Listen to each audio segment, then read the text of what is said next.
Never thought of falling in love again. No, never. But my heart's been stolen again. This time, hope it lasts forever. We'll go beyond, beyond, beyond, beyond.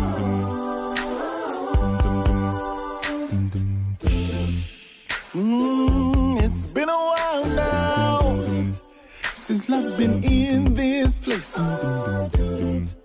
You see, many have tried, but no one could take your place, girl. Why you so beautiful? I see the future in your face, baby. Never in a million years I thought that you'd be mine, girl. That you'd be mine, girl.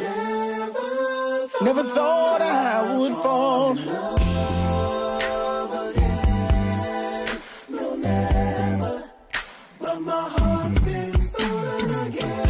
But my heart's been stolen. That's forever. We will go. Ooh, baby. We will go, baby.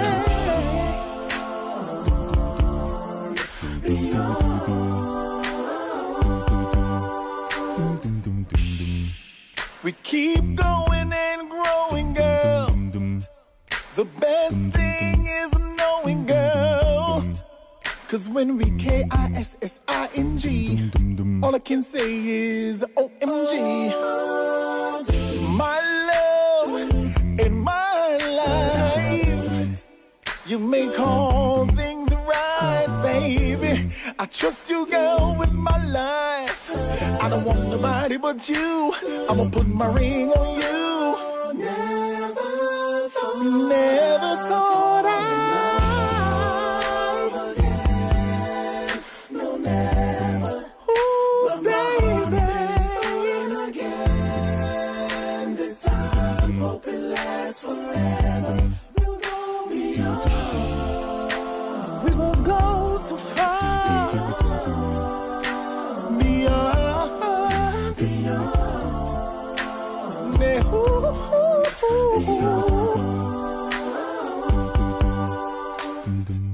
You'll always find what you're looking for, and you ain't looking for a thing. We ain't looking for a thing. Yeah, you'll always find what you're looking for, and you ain't looking for a thing. Never thought never thought no, never. Ooh, baby. Been stolen again. This time, hope it lasts forever. You hope, baby. I hope it lasts forever, girl. I hope it lasts forever, girl. Hey, hey, hey, hey. We will go, baby. We will go, baby. Ooh, we will go, baby.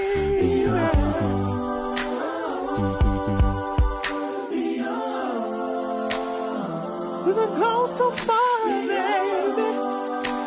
I hope it lasts forever, baby.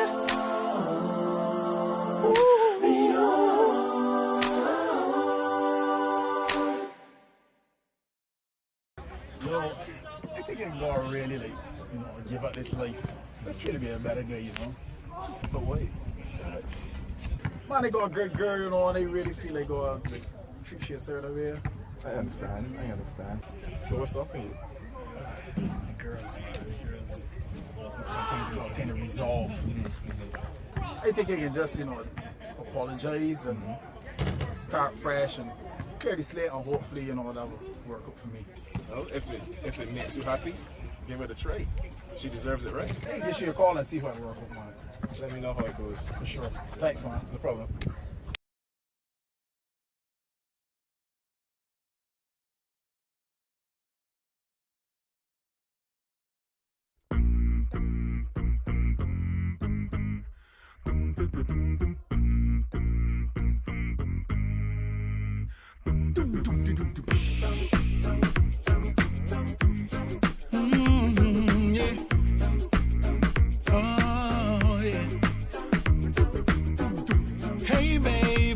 How you doing?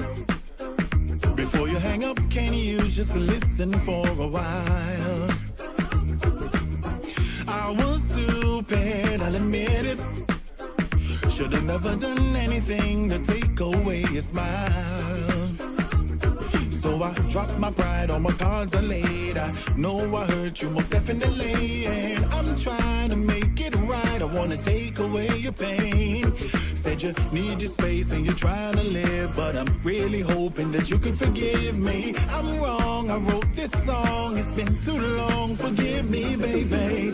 Baby, please, this is my apology. I was wrong, I was wrong. Don't you leave, this is my apology. I was wrong, I was wrong. So baby, can I come over and show you how sorry I am? I'll make you my lady tonight. Oh, if you want it, put your request in and I'll be on it.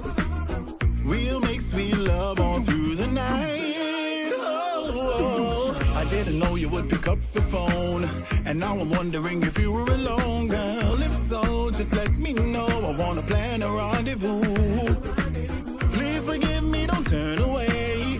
I wanna try again starting today, honey. I'll fight, I'll treat you right. See me tonight, I'll fix this, baby. Baby, please, this is my apology. I was wrong, I was wrong, girl. Don't you leave, this is my apology. I was wrong, I was wrong.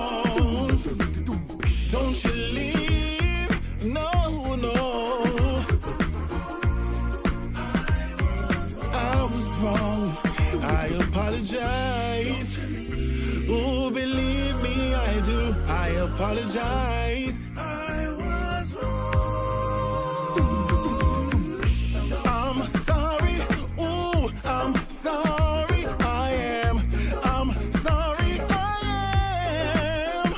Baby, ooh, I'm sorry, ooh, I'm sorry, I am. I'm sorry, I am. Baby, please, this is my apology. I was wrong, I was wrong, girl. Don't you leave, my apology.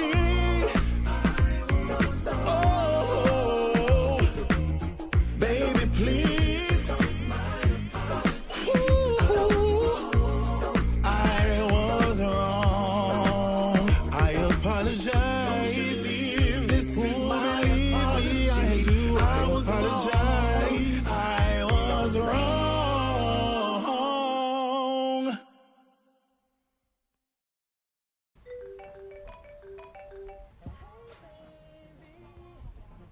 Hello.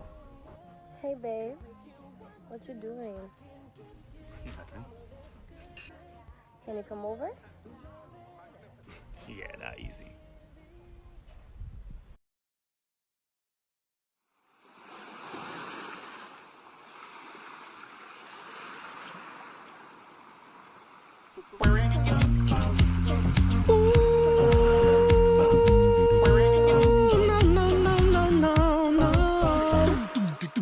Anybody ever told ya what a woman really is? If you ever get the moment, show them how much they give. You're a shoulder I can cry on, arms I can embrace. Is to hear my deepest thoughts, protect her night and day. You are mother, sister, daughter, nieces, aunties, wives. You are amazing, cause you have given life. You are mother, sister, daughter, nieces, aunties, wives. You are all amazing. I try to describe. You are woman. Yes, you are. Yes, you are. You are woman. Yes, you are, yes, you are, you are woman. Yes, you are, yes, you are, you are woman. Yes, you are, yes, you are. You have birthed the nations, a nurturer you are. You bless us with your wisdom, and you tended every scar. You have found me broken, you have shown me light. You ignited all my passions, and loved me through the night. You are mother, sister, daughter, nieces, aunties, wives. You are all amazing, cause you have given life. You are mother, sister, daughter, nieces, aunties, wives. You are all amazing. I try to describe, you are woman. Yes, you are, yes, you are, you are woman. Yes, you are, yes, you are, you are woman. Yes, you are, yes, you are, you are woman. Yes, you are, yes, you are. To be a woman is to be blessed with unparalleled intuition, to be powerful, power independent of place or position. To be a woman is to be a mother, giving birth to sons and daughters, ideas, institutions, and business ventures. To be a woman is to be the current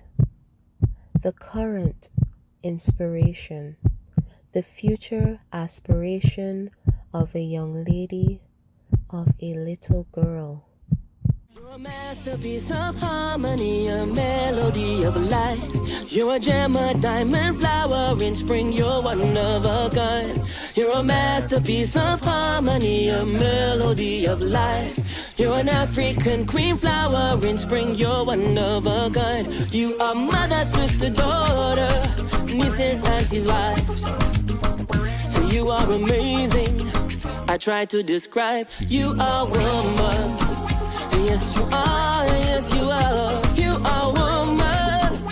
Yes, you are, yes, you are, you are woman. Yes, you are, yes, you are, you are woman. You are woman. You are woman. You are. Yes, you are, yes, you are. You are woman. You are woman.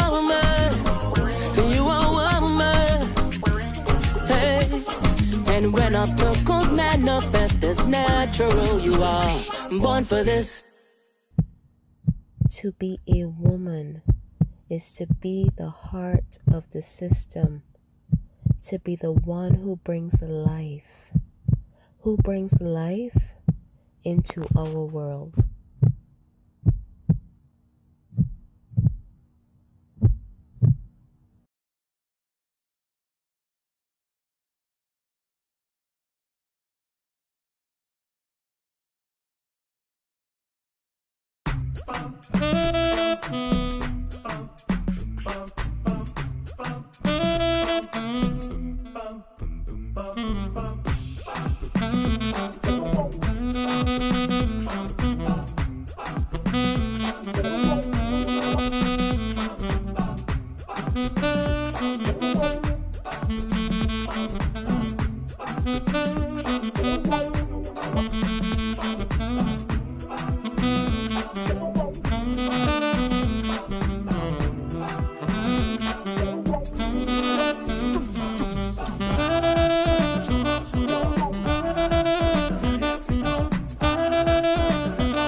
you are about to hear goes against traditional romantic counsel expressed by friends, family, and Instagram memes and quotes.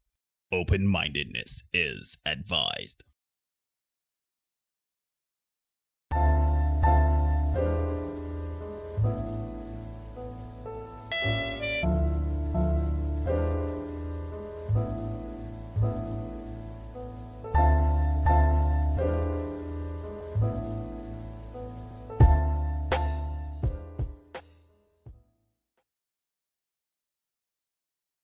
Yeah, ladies and gentlemen, boys and girls, people of all ages, and welcome to another edition of the Senate Podcast.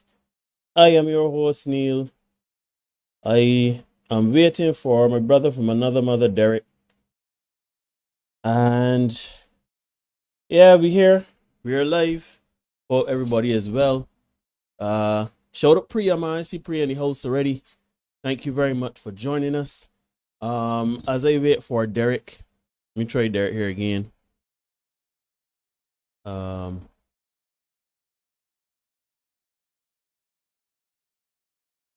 Hold on a second.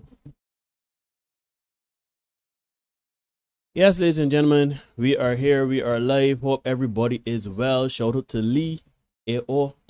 Yes, we are here. We are live. We are direct. And we are trying to get everything going. You know how it goes sometimes. We do have some issues here. Let me see here.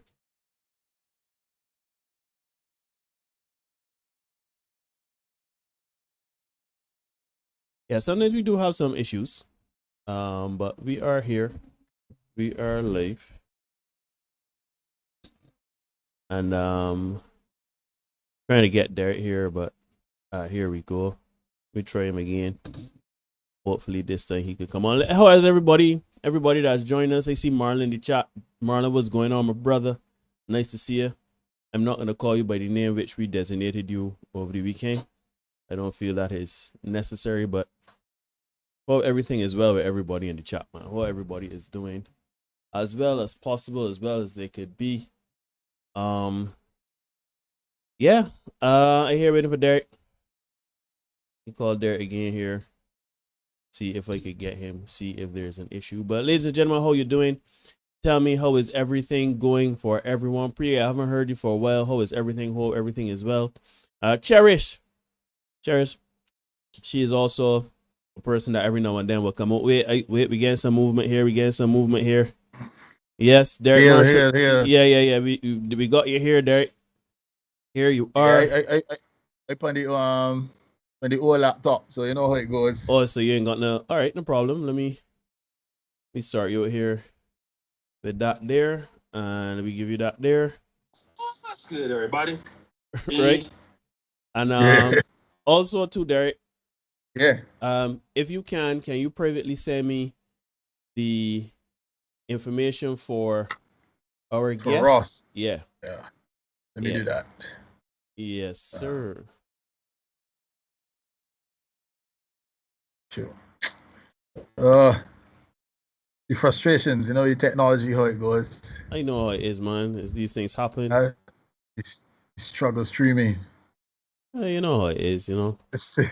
Other than that, my brother, how you doing? How you keeping? I can't show it at all. I am here abiding, as the old people would tell you, in the Lord's name. So I had a good workout, as usual, you know, and I'm actually ready to begin the crank tonight. Feeling good.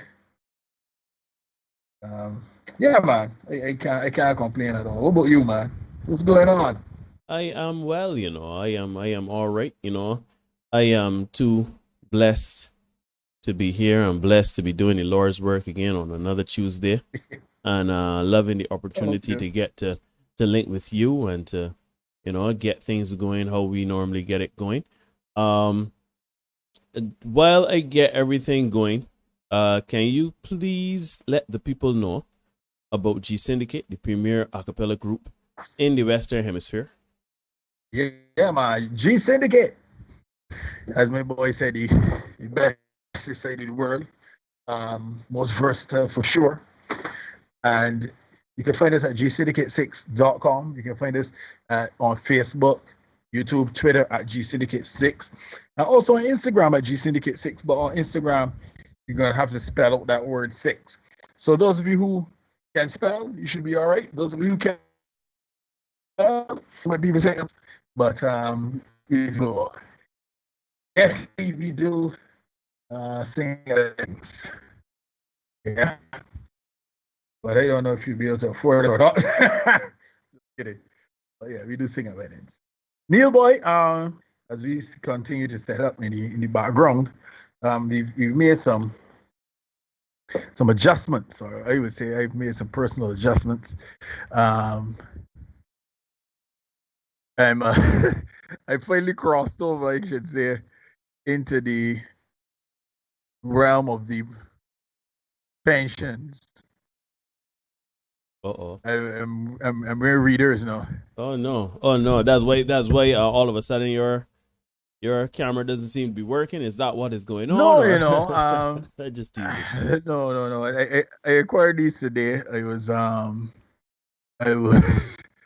looking. I realized I was having a conversation with Papa Tricks yesterday, and he was saying,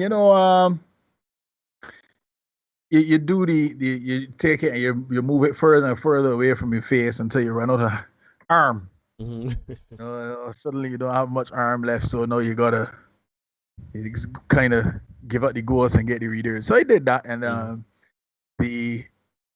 went to buy a shower gel. I decided I would test the readers on the shower gel, and it's amazing in terms of the clarity that the readers provided. It was like literally seeing between night and day, you know what I mean? Mm-hmm. So, yeah, I'm feeling better that I'm seeing more clearly now that the rain is gone, as the song says. Mm-hmm. Yeah, man, that's where we are now. You would have seen that I would have sent you the link. Yeah, I shared it with him. Actually, I saw Ross in the chat not so long ago. Yeah, Ross, we struggle streaming. You know how it goes sometimes. The worst things happen to the best of us. So you could just click on that link. Once you come in, then we will slot you in. No. Ladies and gentlemen, boys and girls, we are the Senate Podcast. You can like, comment, share, subscribe. You can dislike, comment, share, subscribe. Hit the notification bell so you don't miss anything coming down the pipeline. We do content view 5 days a week, Mondays, Wednesdays, and Fridays. We do the Senate Shorts. And every Tuesday and Thursday at this time, 8 p.m., we do, here we go. Let me see here if that something just happened there. There we go. There we go. We can see him. I think he can see us. Let me get you going. Derek, plug the show while I get my man situated on the show. Man. Folks, you are watching the Senate Podcast here on YouTube. It is, as Neil said, we're here every Tuesday and Thursday for the live stream. That's when we get a little bit more in depth, and we're talking a little bit more seriously. We still try to have some fun, but we're talking more seriously on Tuesdays and Thursdays. And on Monday, Wednesday, and Friday, we try to break it down about the struggle stuff that we see on a daily basis on the internet. Mm-hmm. You can hear me? Yeah, we can bring that stuff. We can hear you. We bring that stuff to you. We bring those articles to you, those funnier articles, and we chop it up and have a good laugh at some of the ignorance that you see or that I come across in the social media back alleys, right? Mm-hmm. And trust me, tonight, folks, is no different, and you are going to have a blast looking at some of the things that we have unearthed for you tonight. I am truly seeing my phone in 4D or 4K, whatever it is. Wow. I should have gone these a while ago. All right. Well, before we get there, though, we have somebody that we have to introduce. Yeah. Here he is. We have Ross Farley. He is a stand-up comic. Ross, show the people. Tell the people how you're doing. Hi, good night, everybody. I know some of the people actually in the comments, so they would have met me from years before, but everybody else, how you doing? Hope you guys had a great day, and I hope you have a productive week, and an even better weekend. So right. So who is Ross Farley? Ross Farley, he is 30, born and raised in Barbados, performed in Barbados, New York, Ohio, Los Angeles. His biggest influence as a stand-up comic some big ones. We got Red Fox, we got Richard Pryor, we got Bill Burr, we got Bernie Mac, Dave Chappelle, the best of the best of the best. And he is here live with us to chop it up, to talk the things. I see later already showed him for you, Ross. And then quickly comes Kevin Manning to say good night, fellas, in a very monotone voice to say, no, Ross, do not have my woman calling. Keep my woman name out your mouth. Kind of vibe. But Ross, you are a stand-up comedian, and I would have read a very brief bio about you and everything like that. First things first, let us know, before we get into it, what would have made you get into stand-up comedy? And because everybody feel the funny, let's be honest, right? Everybody feel they got a sense of humor, but what gave you the courage to want to stand up on stage and to make people laugh? I was the youngest grandchild with the biggest mouth in the house, so I would say things that everybody else would know not to say in the moment, but it would come with my mouth. I also performed a lot when I was in primary school, NIFCA, that sort of stuff, but I don't know, like, I think it's more the abruptness and the unfilteredness from a young age that I would say anything. I would say what you're thinking, but I would say it in an even more callous way that people would just be, oh my God, he just said that or whatever. So I don't know. And then I like to make people laugh, man, And it's also helped with women, women like to laugh. Yeah. I mean, let me talk the things, women like to laugh. That's number one. Whenever you check their list, they love to laugh. So thank you so very much for joining us, Ross. We hope that, well, first things first, Ross, as a man of 30, we believe that you would have had relationships before. We would have believed that you would have had your struggles with women. And we can get into it, And none of us are experts, but we are men that have lived experiences. So we can get into it. So Derek, let me set you up here. Every Tuesdays and Thursdays, ladies and gentlemen, at 8 p.m., we have these live streams. But before then, Derek goes on our social media pages, particularly the Facebook page. You can check us out, like and follow us on Facebook. But Derek went on there today, and he would have posted something to get the conversation going and to let everybody know what we'll be talking about today. So Derek, my brother, we are talking about date night. We are talking about,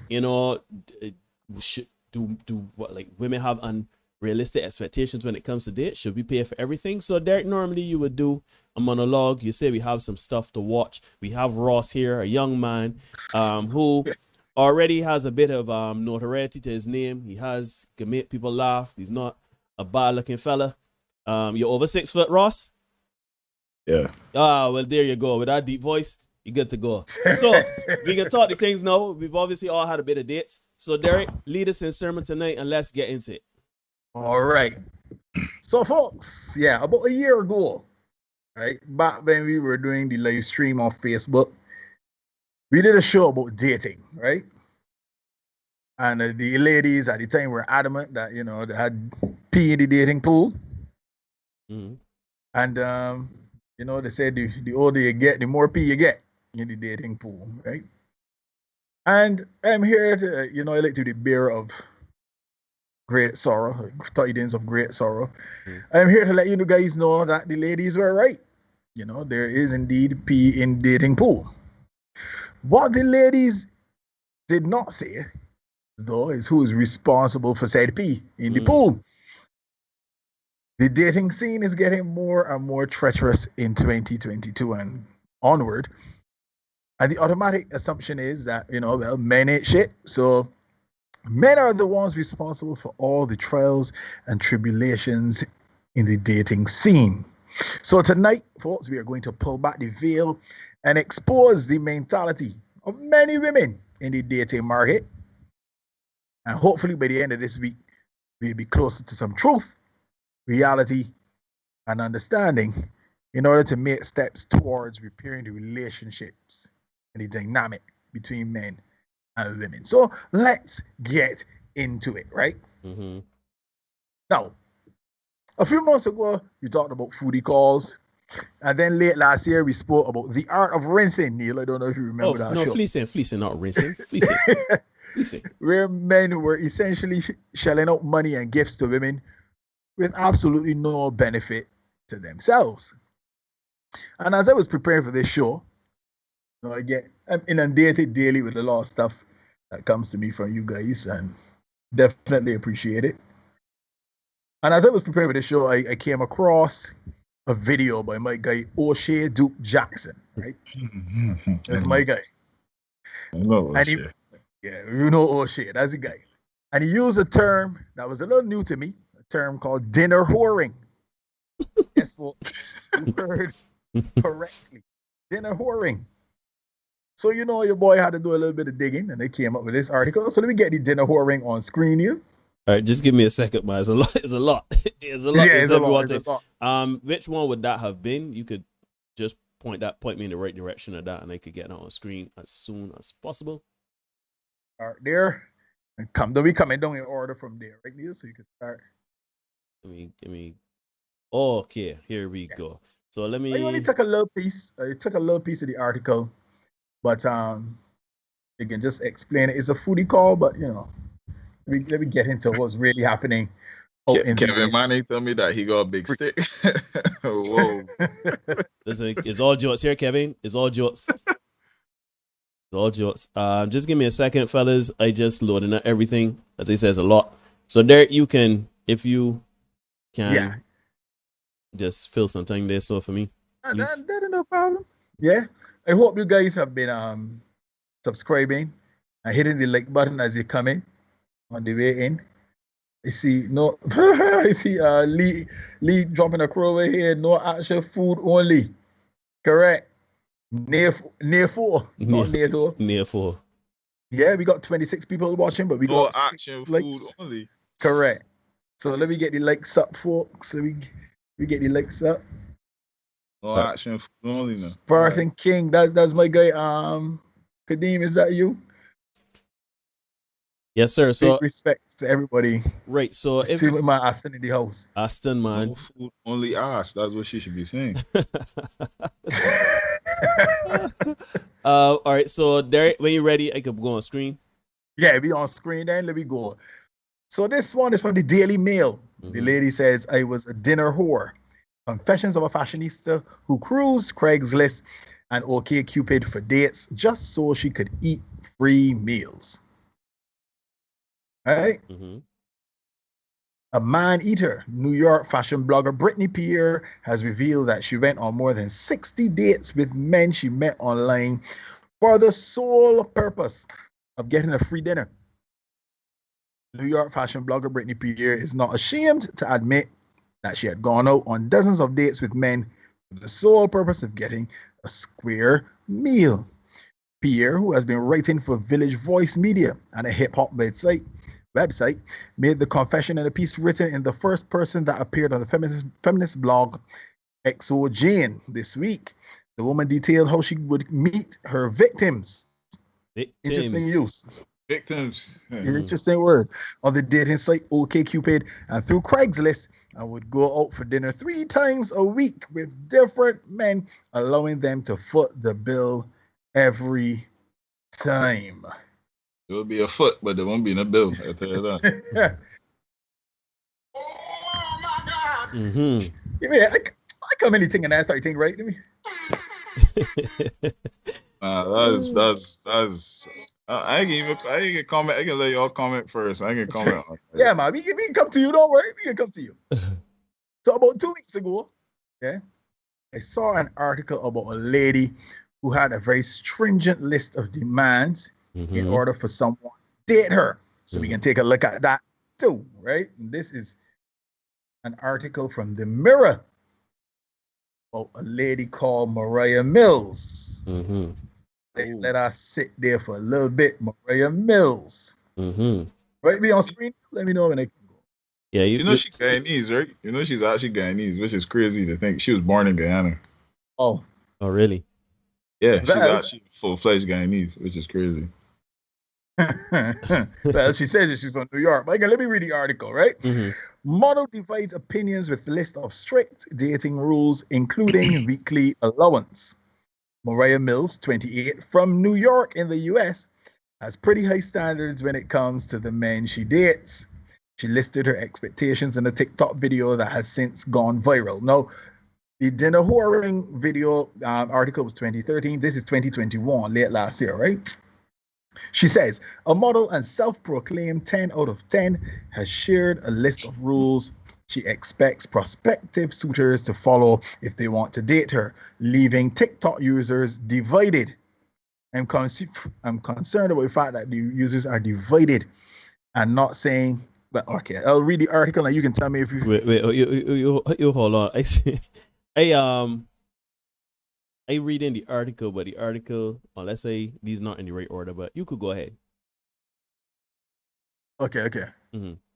Yeah, Mariah Mills, 28 from New York, US, has high standards when it comes to men she dates, and if they don't tick every box, they're swiftly kicked to the curb. Right. Yeah. Yeah. The list of requirements is a demanding one too, including things such as an allowance, weekly oral sex, and a dozen roses sent to her every week. Stay with me, guys. Stay with me. Hold on. I don't struggle for dates. I'm a 10 out of 10, and I don't need to waste my time on someone who isn't prepared to put the effort in, Mariah said. I want to be wined and dined and looked after, but he has to also respect that I'm a girl boss who earns her own money. Mm-hmm. There she is, look. Yeah, she insists on being wined and dined. Go to the next slide, and it says, I can't stand being pocket watched. Never comment on how much money I spend. It's none of your business. And she's right. Ish. He also has to have his own money, as I'm not supporting anyone. We can come to that in a bit. Of course. While some of the models, allowance, While some of the models' relationship stipulations may sound extreme, others are more standard. She said he has to know how to cook and clean. I can't be dealing with someone who's messy or couldn't make dinner if we stay in. He also has to know how to dress well and smell good. Guys who don't smell good are such a turn off. On that we agree, Mariah. Any man I date has to love dogs and animals. I won't even entertain someone who doesn't appreciate how amazing animals are. Yeah. I have a dog called Charlie, and he's my world. Any man will always come second to him, and they should know that. And I think they should. And you can see her here, the picture of her all done up, all the reconditioned parts in and stuff like that, right? Despite earning a significant income through her music, modeling, and OnlyFans career, there we have it, Mariah expects to have the cash splashed on her. She said, I want a dozen roses sent to me at least once a week, and even though I usually pay for my own nails and pedicures, I would expect him to pay for them at least once a month. I also want an allowance to show how much you appreciate me. He has to spoil and romance me. Mariah, who is also a rapper and actress. Of course. Anybody, do a quick Google search of Mariah's hit tunes. Yeah? She shared, don't Google the actress part because you might see some stuff you don't want to see, right? She shared her list on TikTok, where it has since racked up 195,000 views and 17,000 likes in just a few days. Why people are liking that crap is beyond me. But anyhow, I go on. And the reaction from users has been very mixed, with some happy to sign up straight away, while others were less impressed. Somebody says, sign me up, beautiful. Yeah, simping strong. Somebody says, that's fine with me. You just got to cook for me. I heard you're great at that.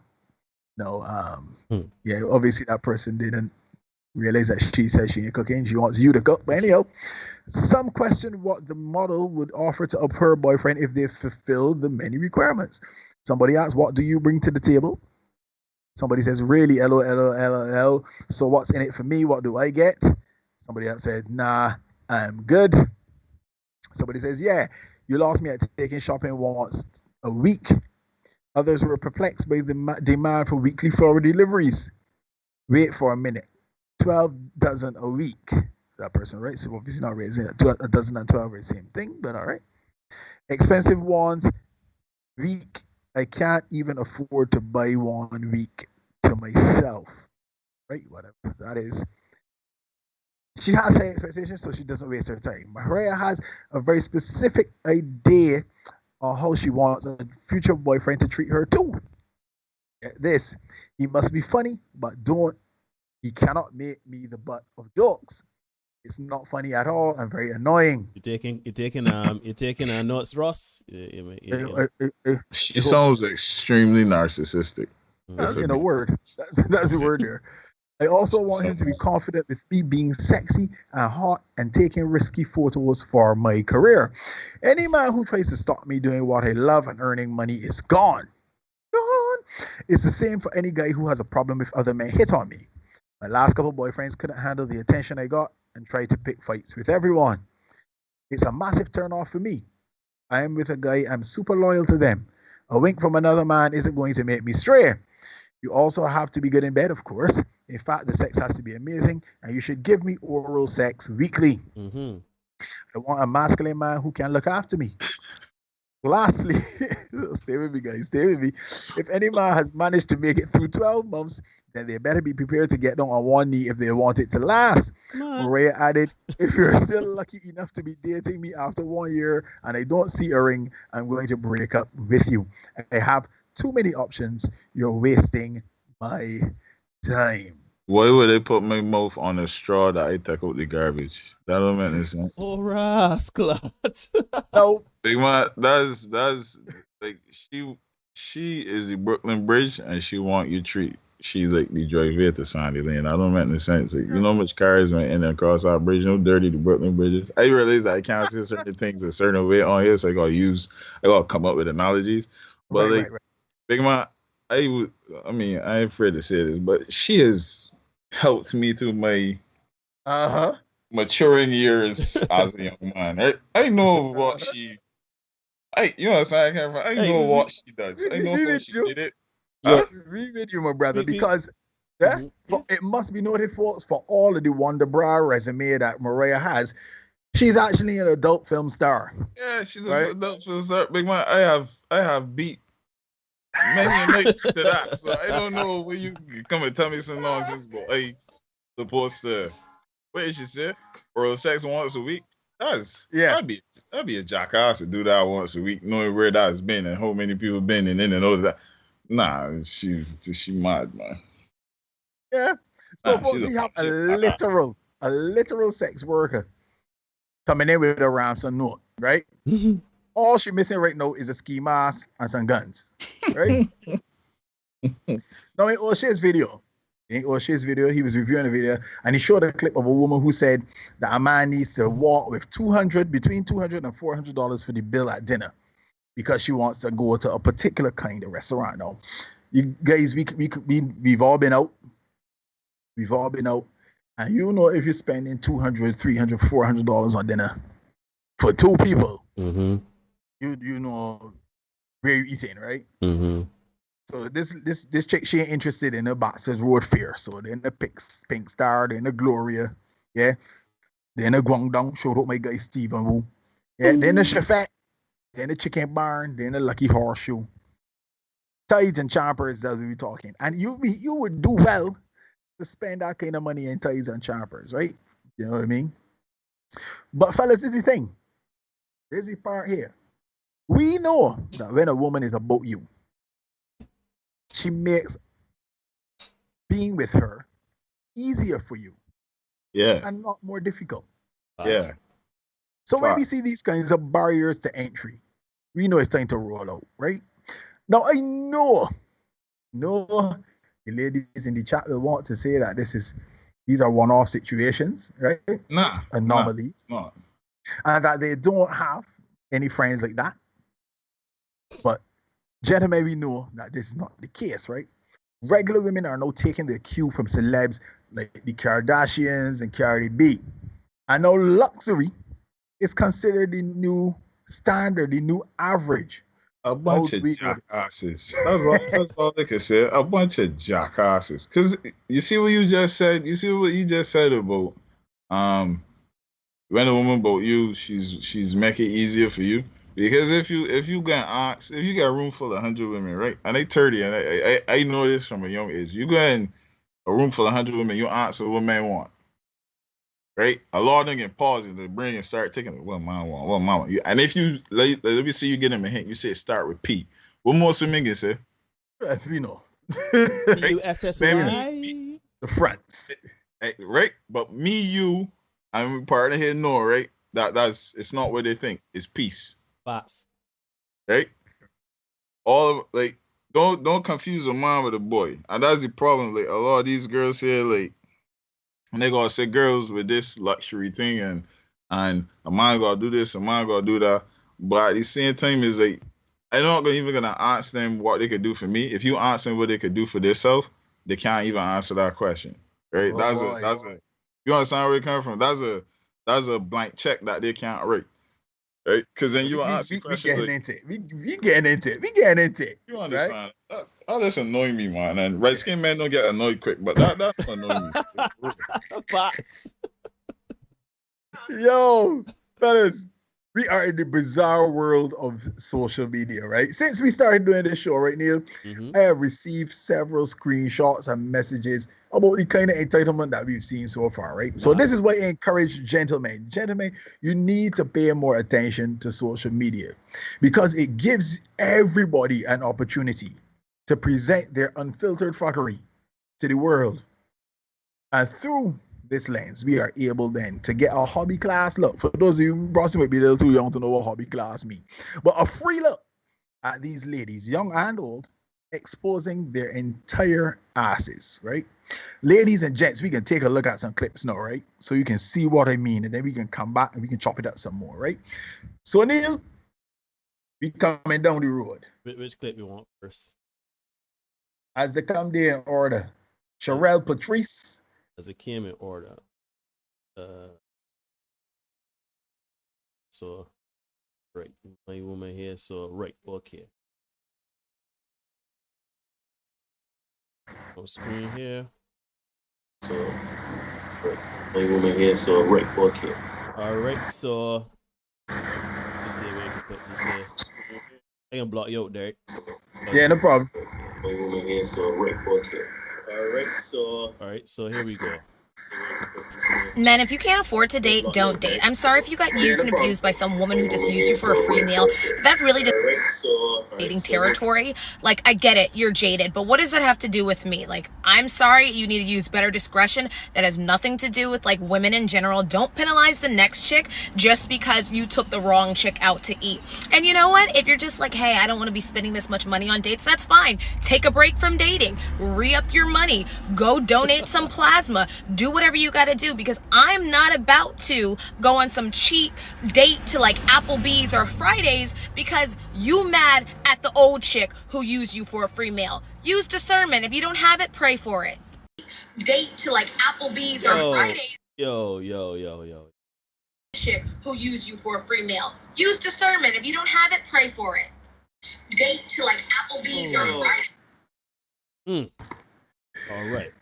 So, yeah, need you hear me? I hear. So anytime a woman wearing cum blockers that size, which is never I ain't listening. Anytime a woman opens she eyes that big like this, and don't catch a breath when she talking, I don't listen. That's another one that's stuck in her reality instead of the world's reality, right? You know what I'm saying? I don't subscribe to that. She's so off. She like. Anytime a woman eyes up like that big, I know she's scary. She's taught that she's selfish. She's sleep. I don't deal with that sort of woman. She is Neil, big man. Neil, bring me down with the next one, Neil. All right. I'm not going on your stupid coffee date. I need food. I need dinner. I'm not shaving my legs and deep conditioning my hair and putting on eyebrows so I can go to Starbucks, which I pretty much do every day anyway. If you ask me out on a coffee date, like the TikTok sound goes, immediately no, immediately no, immediately no. I've seen everything I've needed to see. Love it. I love it. Ooh. I can't hear this one. You can hear this one? Yeah, I played it. Basically the woman was saying that don't carry her for no Starbucks. If you know, she can shave her legs, put on her nice outfit, put on her makeup, put on her eyebrows, everything like that to go to Starbucks where she's go to every day. She don't want a coffee date, and carry to some place that is meaningful. She want dinner. She want food. You want Well, you can shave your legs if you ain't gonna let me hold on to them later on. You like that don't make no sense. You better bring your ass to Starbucks and behave. Coffee is the best conversation. She talking about palm, pretty shoes, shaved legs, and all that, and still ain't gonna get that ass at any night. That don't make no sense, man. Like, I love it. Yo, folks, you are watching the Senate podcast on YouTube. You hear me, right, Neil? Yeah, we here. We got you. I was trying to mute my microphone, it didn't really work, right? I ain't too sure we're getting on with the relic, but we making it work tonight, right? See, Daniel Jordan. Yes, this is a real world. This is a real world. And we got more. Trust me, this is not a one-off. So, Neil, come down again, PC Brooms. All right, hold a second. Here we go. PC Brooms. Stop settling for men that don't take you out on nice dates. Bar dates are not a date. Netflix and chill is not a date. Ladies, I want you to understand that you deserve to go to really nice restaurants. You deserve to get dressed all pretty and have people complimenting you all night. You deserve to get gifts. You deserve to have fun. You can't hear it on my end, but I could get the gist of what. Yeah, she's saying she should be essentially wine and dine. She deserves to look pretty. Women deserve to go to nice restaurants. They deserve to eat nice food. Essentially, that's what she was saying right there. Can I say something before we play the next one? Can I just say one thing? Of course, my brother. Like, all right, legit. So the crazy thing is, right, when you mask all your insecurities, your pain, your trauma by trying to do all these things, right? You know you never fully enjoy them because for you it's always a picture, and not a candid picture of a posed for picture, a video that has to be done a certain way so that you can show off, right? My thing is like, if you saying all those things, it's not coming from a place of fulfillment. It's coming from a hollow place, right? And it's just like at my age, when I was younger, a girl like that, I mean, I don't want to sound horrible, but that was just a lash and a dash, right? Because they already know what it is, right? If I working and they got a little extra income and yeah, blah, blah, blah, it's a lash and dash. But, you know, you get older now and you're watching certain antics, certain behaviors, and like, if I saw, like, I don't have TikTok, I only really have Instagram, but if I saw that cross my Instagram, I just keep scrolling because I already know you both. And, you know, by a certain age, you stuck in certain mentalities. You know, therapy can't really save you to the certain extent. You got to work years and years and years to change certain habits. So she looks like a pretty grown woman. She can be an idiot for the next 20, 30 years. You know what I'm saying? From? That ain't changing. And then the thing is the jackassery is good on the genes. So like the child can get it unless there's a good father or a good grandmother. So it's like you watch that and you see the simplicity of the mindset as opposed to the ability to be able to see ahead, understand. Like, because, all right, the same coffee, Starbucks thing. If you with a good woman that's not trying to stress you, 45-minute conversation at Starbucks over some coffee could be one of the best conversations in your life. Facts. You assume that these girls looking to talk. Or but interested in talking on that level. I say that. So what we doing? I just spending money. I don't understand. Like it don't make any sense. Like is a paradox. It's like none of it makes sense. Like you're saying you want this, but you do understand, like, that was an exchange. Transactional, facts. You understand? If I spend $300, that's insurance, brother. So I expect some coverage. When it's coverage, I expect you to be on top of me. Like, you understand? From protect me from whatever's out there. So, like, that's all they're saying, dog. Like, yo, this Friday night so much. Oh shit. Piss me off. Always do is decline a coffee date, especially if it's the first time, okay? A few years ago, I heard some dating advice that really changed my perspective on dating from this beautiful black woman. I'm going to post a video right now. I'm definitely not coming out my house for no $5 coffee and froyo. You think I'm going to do all this? All this? Okay, you think I'm going to do all this for some coffee? You think I'm going to do all this for some froyo? So Like I she be said, that you think no, I'm gonna look this good? and it's spending And that if you sort of take me money on the as a first date, I don't even look my transaction. It's best not stuff right now, but on the first one, date, but you you don't know just I'm gonna look bomb walk as up fuck. to You think somebody's I'm gonna house look and be bomb like, as hell? $300. Take my time to Nah, do I my hair, coming my in. makeup, pick out a Rummage the nice tree kitchen outfit again. Any to sit fridge, down whatever at a in there, coffee kind with shop me. and I talk playing to their you games over with a that's $5 cup of nonsense. coffee. I've had businessmen, men Nah, that she you would did consider come high straight. class or high value men ask me for a cup of coffee, and when I decline, it's always like, "Oh, why are you declining?" Because my time is worth more than a cup of coffee. Hello, sir. And their rebuttal is always something like, "Well, I just want to take you out on coffee, and if I really like you, then I'll take you on a first date." Hell no! My time is worth more than that. I am more valuable than a cup of coffee. You gotta tell And me if what you she's cannot saying see now. that off rip, if you cannot see that off the first interaction, then I do not want to go out and leave my house for a cup of coffee. I can sit down with my best friend and meet up with her at Starbucks and talk about how much I hate dating and talk about how much I hate you niggas over a $5 cup of coffee. That's what I would do. But on a first date, first dates are supposed to be impressing. A $5 cup of Joe ain't impressing, bitch. At this point in my life, I desire a true, authentic, good, intentional date. And to me, getting a cup of coffee, walking around the park, doing small shit like that actually have no intentions in it, I'm over it. I am not settling to do those things anymore. If you're not actually going to date me and treat me like a woman and take me out and show me a good time, you don't even have to spend a lot of money. But if you're not going to put forth true effort to try to date me, leave me alone. I've settled too much, and one thing I'm never doing is settling again. So if that means I'll stay single for the rest of my life, at least I'll be fine as hell. Right. So Ross, what I will do is I will paraphrase what she just said. Essentially, she is saying, she played the video of the young lady that was saying she has to put all this effort into going out on a first date, and you want to come carry me for a $5 cup of Joe or froyo or whatever that is. She was saying that, she is done putting up with going on a first date for coffee because she met a man and the man said, well, if I carry you out to coffee and they like you enough and they want to continue this, then they will carry you out for a proper meal and everything like that. She was like, no, she don't want to waste her time anymore. If you want to carry me on the first date, the purpose of a first date is to impress. So if you want to carry me out and spend your money. Let me go to a nice meal and everything like that, because she looked too fine as she showed her body. Is it? All right, hold on. First of all, she acting up proper music. She like, second, right? I can tell you why not fucking, why not messing with me, right? When the camera pan down, her helmet past her waist, I heard her titty was still getting on. I can't walk up, right? So that's why I was giggling, right? So sorry, that's bad because you said you're fat. Ain't not fat shit. I just saying like, what you mind saying is true. I personally, if you went on a date with me, like, I know I'm pro with that thinking, but if you went on a date with me and I carry something, you're talking about you deserve a proper meal. First thing to get your mind is like, you've had enough proper meals. You don't need any more right now. Let me just focus on conversation at hand, all right? Take your mind off the food. Talk to me.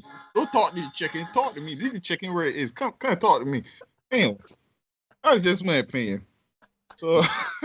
But as you said, you're saying the things that everybody's thinking, but nobody wants to say. You know what I mean? Facts.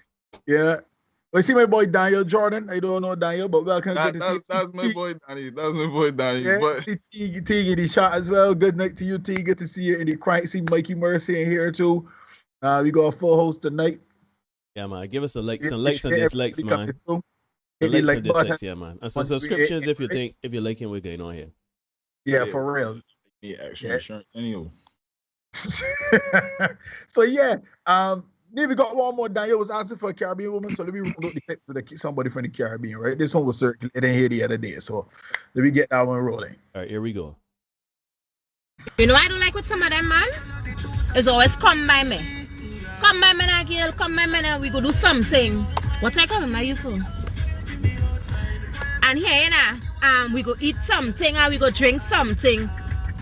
Let me eat something and drink something in a restaurant. Came to one of them fancy restaurants and them Crave, Aioli, one of them nice little restaurants. Let me sit down and cook up and eat something and drink something. But come by you for you to bowl me and give me a glass of water. My God, eh? I don't know if you heard that, Ross, but you heard it? So listen, right? So all right, this way tell you, right? Women would say that. Women would say that when you first try to talk to them or whatever, right? But let her actually get feelings for you and let them like mess up, right? Everybody's mess up, but let women mess up. And that same thing that she said that men just do, you raise women is turn around and start doing it. Now come by me, come by me. Now. Yeah, come by me, boy. Come by me. And you can do whatever you want to me. I just want to talk to you. Come by me.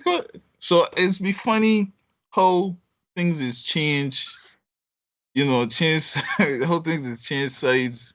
You know what I mean? Yep. So that's a bull right off.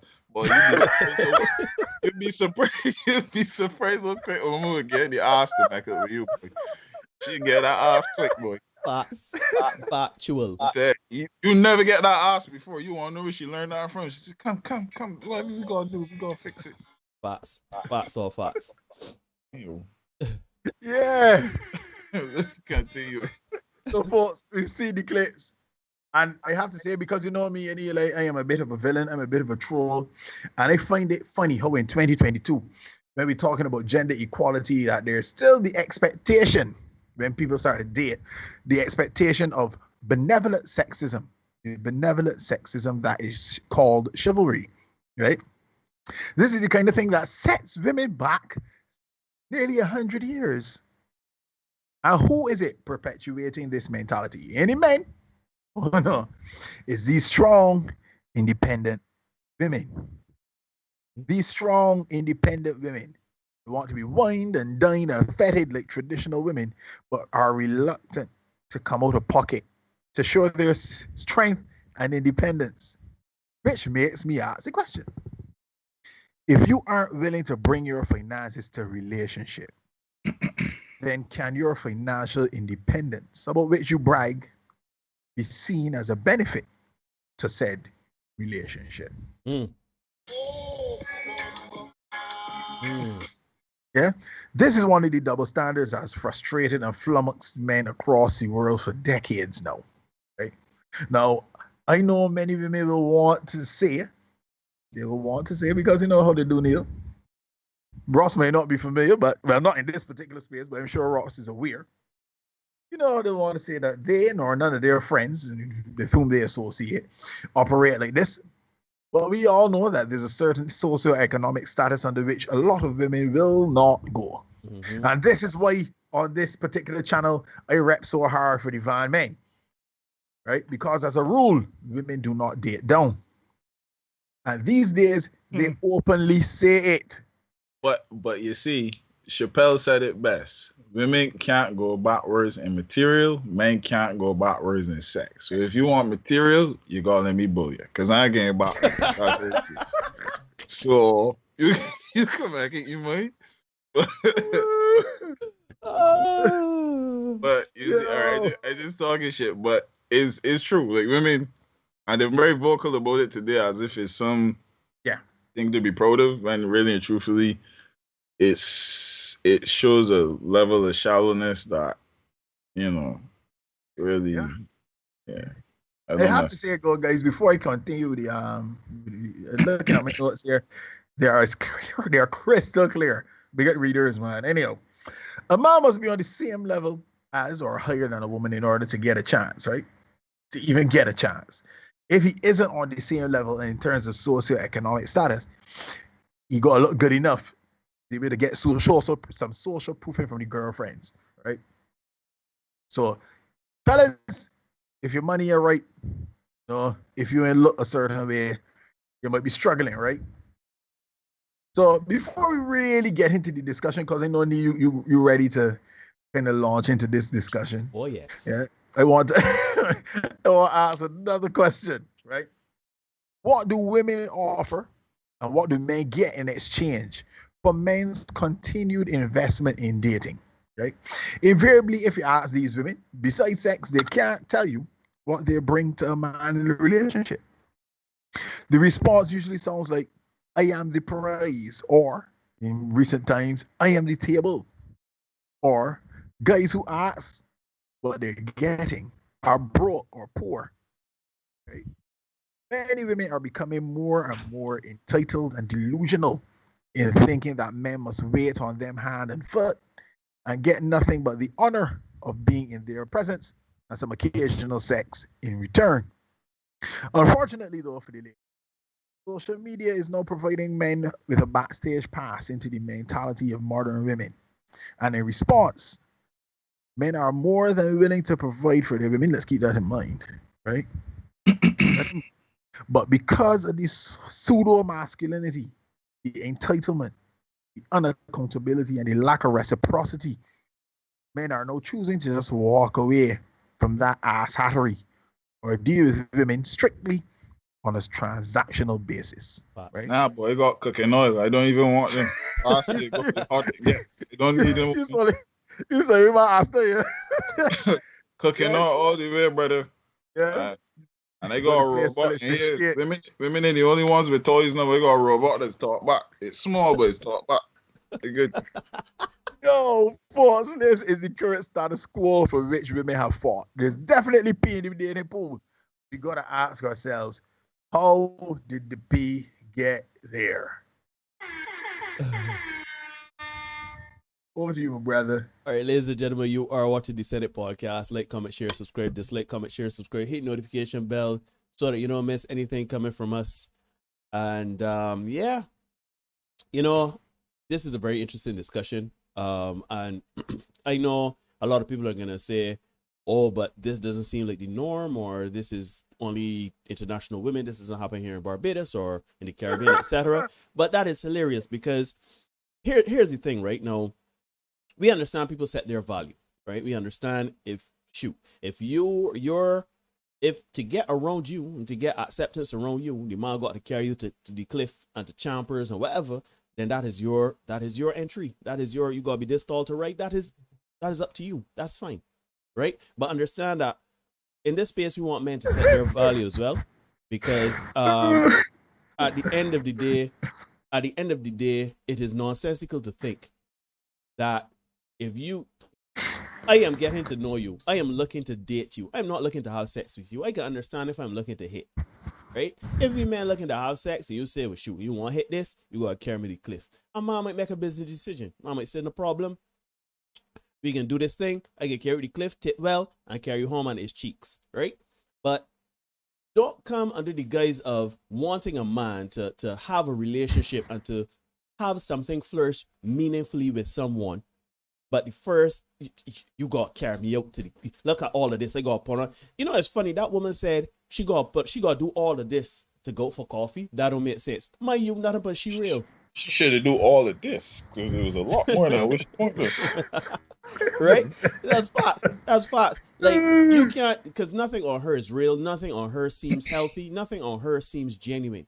And you want me to take you to a big expensive restaurant for you to, because you can just show me that attitude. And I'm grateful for women to do this, you know. I'm grateful that women are showing their whole ass figuratively and literally on the internet, because this informs men.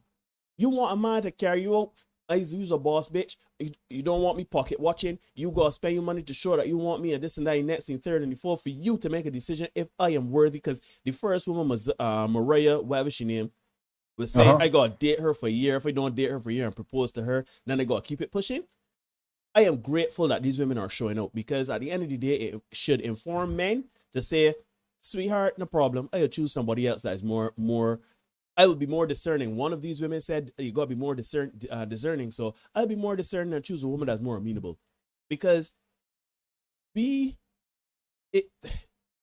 same way you work for your money, the same way you work for you know, you spend your time and everything like that. One woman said that don't waste her time, but don't waste her money. Time is money, innit? If we do a quadratic equation, if we do the equal sign and everything like that, X equals Y, right? So if time is equal to money, if you don't want me to waste your time, do not waste my money. Right? So at the end of the day, a safe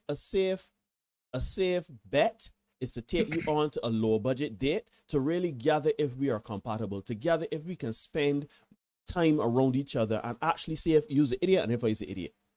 This ain't cost but $30, $40. I can see that you got a little intelligence. We could carry a conversation. Let's move on to the next. And as you date, you gradually increase the quality of date as well as the frequency of date. But out the gate, I carry you to a $400, $500, $600, $1,000 restaurant, right? As my man Ross said, he ain't giving me the cheeks. But let's be honest, you're a lady, right? Which is funny because as a lady, and there's no guarantee of cheeks for you. Okay. And the thing is, as a lady, you are setting your value and saying, you got to carry me out. You got to carry me to this restaurant or whatever, right? So as a lady, you're determining your value. But as a gentleman, I'm telling you that if you don't, if you see me, right, all of us are over 6 feet, you know, Toby, Redskin, Derek, Ballhead, and you know, the girls let you chocolate. If you come around the man, and the man still here tune, we go for a little drink. We go to a bar, we go to a cup of coffee or whatever, and that, oh no, I ain't that type of girl. What you mean? You got, if you want me to, we gotta get to just grilling, we gotta go. Then the problem, you will get the men that should be enough to do that. And if you check the men that are willing to do that, you're gonna run up on two men. One, you'll run up on a man that just foolish with his money and just thirsty for attention and access, that he doesn't have value within himself, so he's gonna take any behavior that you bring. Or you can get a high value man, a man that is really about his business and his money, right? And when he takes you to these places and the man say, here, tune, right? It is cheeks or get to F out. Then all of a sudden, if I spend $600, I want it right there at the table, if we be honest. Well, there you go. My man Ross looking to be paying the radio, but the TV. You know what I'm saying? My man looking to be paying internet. But the point is a man that has the money, a man that is a millionaire, a man that has a CEO or whatever, a man of value. If he takes you out, right, and you dipsy doodle with the intimacy and access, and you only want to, you left the man on red. You're not giving the man any attention or conversation. All you want is whenever it comes time to eat, you popping up like a herpes rash. You want to go to the cliff. You want to go to Tides. You want to go to one of these big expensive restaurants, right? Then the man is going to do one of two things. One, he's going to pointedly tell you that you could carry your tail. Or two, he would just ghost you. And you're going to come with the rhetoric that men ain't shit. Look at this woman. Look at this man ghost me. Look at this man demanding sex from me because he took me to a restaurant. What does he take me for? What kind of woman does she take me for? Well, sweetheart, you are setting your value. You are saying that your intimacy, the access to your intimacy is worth a plate. Is worth a course, a few courses. That is your value. You see, a woman that is willing to go on a date with a man to a coffee restaurant, like a barista, a coffee house, right? A cafe, willing to go to the movies, willing to go to certain places, a bar, and then gradually gradually willing to go with you to various places to eat, to dine, to wine. Derek likes to go on picnics. I like to go on walks. Like, at the end of the day, we are trying to figure out what kind of woman you are. Just like you are trying to figure out what kind of man we are. It's not about the money. It's not about the meals. It is about the caliber of person, unless you really just want something to eat. Like, you hungry, you's a boss bitch, but you licorice. So you don't want to spend your money. You got it like that to spend your money, but you don't want to spend your money. I is to carry you out. Ross is to carry you out. Derek is to carry you out and get something to eat, right? Don't put my name in there. Don't put me right? in there. Right? And you don't want, as I bring in intimacy, you want to know what kind of man I am. Well, I can tell you this, right? Because a lot of men have been dipsy doodled in this thing where we carry you to expensive dates, and then when we bring up intimacy, whether it ain't even gonna be sex. Can I get a hug? Can I get a kiss? What kind of girl you think take me for? You're just a friend. I value you as a friend. This is what this is about, right? You misinterpreted things. The dipsy doodling. We don't dipsy doodle no more here. You understand? This is all right. If you want us, come on, go, and let me go shoot. Let me go up on a little walk. Let me go up on a hike. And that's the thing too, because one of my first dates gonna be getting the beach or a hike.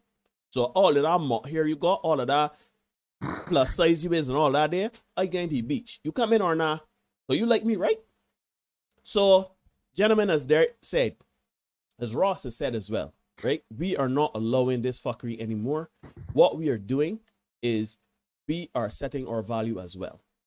You understand? One woman had the gall, the temerity to say, shoot, if you can't afford to carry me on a proper date, you gotta get your money up. Take some time, take a break from a date and get your money up. I ain't getting my money up to invest. I ain't getting my money up to invest in myself or to work on my body or work on my mental health. I working to get money to carry you up on a proper date. I like you. That does not make any sense. So, man, be done with it. Women, I understand. Y'all can say, got better ways to spend $200 or $300. You know what I mean? Let me tell you something. So that's my 2 cents on it. I think that any woman that ascribes to this type of behavior or mentality I wish you all the best. Just know that when you all alone by your lonesome self and the only food that is being bought for you is Purina or whatever, Puppy Chow or whatever. When you all alone by your lonesome self, don't have bug men that have value. When you go and knock but with men and all them want is clapping cheeks and all them can use is the Pink Star and by Gloria Boxers Road. Right? Yeah. Don't diss Gloria. Don't diss Gloria. I ain't just saying Gloria, Derek, but let's be honest. And you desperate. and Father Time kicking on the door. You ain't got the intimacy other than Cujo, your dog. You got that whatever coming out. So when the man come and say here, turn right and carry you for a little livacata and carry you grannies, and then it's cheeks by any night. Okay, babe. So let us be clear. Either adjust your expectations, adjust your mentality, or stay there with your hoity-toity, unrealistic expectations of a date or the dating process and stay by yourself. Yes, you may find a one man or two man that might do that, right? But I guarantee you after a while, because you can't please you. If just to get in the access, I got to carry you on a date. If the first day, I got to carry you to cliff. If the first day, I got to carry you tight. But I can't satisfy you. Because where does it end? They get up for there. Shoot. If I give you an inch, you're going to want a mile. If I give in to your inch, you're going to want a mile. Because the next time I say, babe, anyhow, you ready to go to dinner? Let's go to the cliff. You'll be like, well, we went to the cliff like two times the last 3 months. Come on, brother, you got to do better. Fly me out. Well, I don't know what to tell you. I can just say you're looking to either A, be left all alone, or B, be treated like a prostitute. So be very, very careful with your expectations. Don't come crying to people talking about how one man ain't shit, a man treating me like a sex object, or a man just ghosting me, or men not paying me attention. Man, you set an unrealistic standard for yourself. Because men are not out here saying that a woman must look like Mariah Carey. A woman is not out here saying she must look like Rihanna. A man is not out here saying that a woman must look like, who's another good looking one, Eva Mendes. You know what I mean? We are not out here having unrealistic expectations. We don't need a woman to be subservient. We don't have these expectations in women. We don't have a woman. We don't have the expectation that when a woman goes out with us, especially a woman that we value and want to spend time with and get to know, that we talking about, she gotta give you sex on the first date. We are not setting that standard. Can you imagine, fellas? Our standard is, well, shoot, you want to go with me? You want me to carry you up on a date? You gotta give me cheats for your first date. You want me to spend my money, thousands, hundreds of dollars for you on the first date? Well, after the first date is cheeks. What we gonna get tell? What's gonna be the rhetoric? That we're misogynistic, that we're sexist, and we are objectifying women. So since you don't realize that objectifying men for their wallet and as ATMs is not it is exactly the same of objectifying women for their bodies, I can't help you. Y'all see us as ATMs, y'all see us as bank tellers, y'all see us as loan officers, right? You can't even be loan officers because we don't pay back. So y'all seeing us as objects. Y'all are seeing us as just dispensers of money. So if we can't see all the sexual objects, don't look at us as ATMs. Fair is fair, equality is equality. So adjust your expectations or die alone. And that is me. I would say don't adjust your expectations. Keep going. Please go as far as you possibly can. I think the funny thing about this is I can tell you all something my grandmother told me, right? But like, I think one of the funniest things is like if you're gonna buy you say you're gonna buy a pressure washer that's supposed to be able to take the algae off of your boat, and you spend $600 and you carry this pressure washer and you get more pressure from your kitchen sink when you're washing your dishes, right?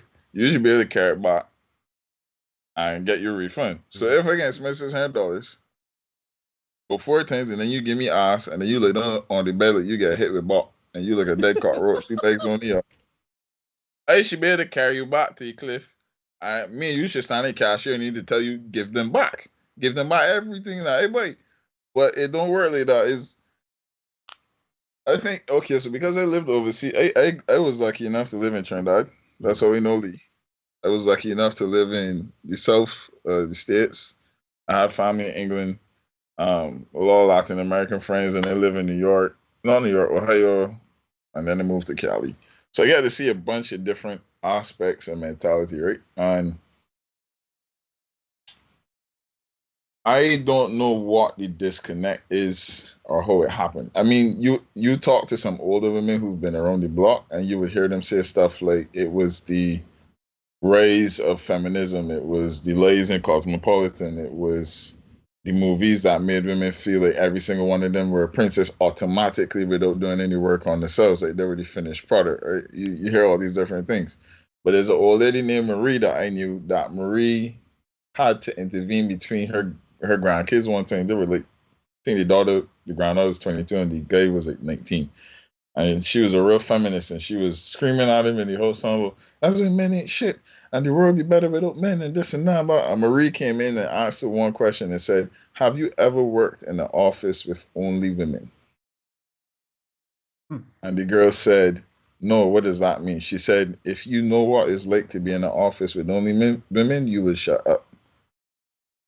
And I didn't say anything because this is an older woman talking. I'm in shock. I didn't really know what she was. I automatically I knew what she meant, but I was like, okay, they gotta be saying that she wants to say behind it. But she came out and she said, a lot of times women are the own architects of their own chaos. Right? She said men have been the same for. She was. I guess she meant it, but hundreds of years. They do shit, they apologize, and they do shit again. She's like, that's men. But she said the minute the roles try to switch and women want to be men or they want the response to the advantages of men, that's where there's a disconnect. And she's in her 70s, so I think she would have known a lot more than what I did. And she was like, the truth is that for us to get to make chivalry actually be chivalry, people need to heal. And she's not only talking about women, she's talking about men and women. Unless you take your grown ass to therapy and deal with the emotional and traumatic things that have shaped you and manifest in the way it does, and that's why you're either avoidant in a relationship, or you're narcissistic, or you can't express properly, or you're, all these different things. She says it's going to continue down the line, and people are going to go and get together quickly, have a child, then they fall out, then the child's stuck in the middle of it. Women want to use the child against the man don't want to be around the woman or the child, then this child got issues, and it continues down the line.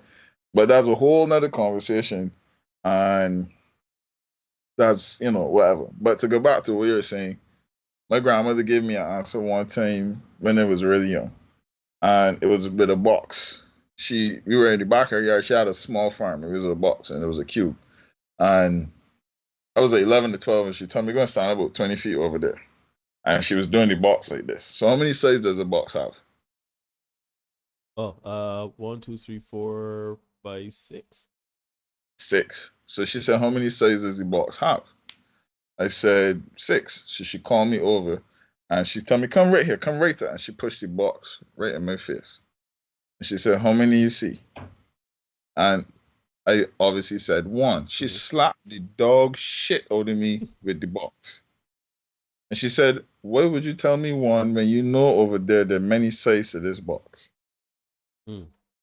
Right? And she said, when people behave a certain way with you, or if you're in the thick of a situation, don't judge that for what it is. Take a step back and look at it from multiple ways, multiple views. And you'd be surprised your reaction will be a lot more calculated and understanding. So when I see women behaving like this, I automatically know, okay, you don't know how to handle your issues. You don't know how to heal. You're trying. So a lot of times they think they avoid the stuff that they've done or things that have been done to them, and they just want to carry on in this destructive manner. Other times is women who they're just immature and stupid. And once you accept people for who they are, like a car is a car, a shoe is a shoe, a stove is a stove. A stove is to cook food, a shoe is to walk you down the street, a car is to transport you. So I would crack jokes and all this here, but I was with one of those kind of women for 5 or 6 years. I watched her change, so I understand the mindset. So I really don't care anymore. What I would say is it doesn't affect me, but what it does scare me is like when I have kids. If I have a son, I don't know what to tell him. I don't know how to tell him to handle these kind of women, because they're coming out in droves now, right? And to find a good woman is like, bro, it's crazy to or let me say, to have the correct timing with a good woman. Right? I think as I got older, it was all about timing, not necessarily having a good woman. Because I've had good women before, and I just wasn't ready for them. But having the timing with a good woman is paramount nowadays. And just to see, and let me get a disclosure because the women watching, right? This is I just talking about the aspect of women. Men got their shit too, just like Marie said. Men got their shit too. But if we're discussing this axiomatic approach to a man must do this for me, a man must do that for me, and if they don't, the repercussions are crazy. You ain't getting the pum pum and then I just want you know, right? I was jerking off from 11 years old. Then none of you can't tell me at my age about pum pum. I will beat myself to sleep every night if I need to. So I don't know where this here come from, but it's just I just feel for them, right? Marie said one of the most puzzling things to me. She said women don't know how to heal properly, and I was like, I don't think so because men, for me, men hold our emotions in, and we don't talk with our boys, and we walk around, and we, you know, then we lose it. But women is going to cry to the girls. She said they cry to the girls and have the conversation once. They never really go back around and deal with it. And I think that is what you're seeing in a lot of this behavior today. They get hurt once or they got hurt really bad. Like we all go through something bad and they automatically think, no, that's never supposed to happen again. I'm gonna take advantage of everybody can take advantage of and never be vulnerable. But that restricts you from enjoying intimacy and true love in life. So that's just my opinion. I wish them healing. I wish them maturity. I wish them insight and the ability to grow as a human being and then connect with somebody else. But you know, I don't know. That's just my thing. If a dog don't bark when it young, ain't gonna bark when it old. Unless you hit it with a big fucking stick. I don't know. That's just my opinion. So, Large facts. You mentioned though, Ross, that women would get together and would talk and stuff like that. But what I'm finding now is that because of the rise of spaces like this we are a small channel, yeah, but other spaces around, men are having the conversations more and more. Actually, it was having this same conversation in another chat minutes before we came on, right? Men are talking more and more. Are we starting to realize, oh shoot, it ain't just me that going through this, you know, or it ain't just my partner that in my circle is. Shoot, you's 30 years old, Neil and I are past 30. I want to say how old, but Neil and I are past 30. We going through the same things.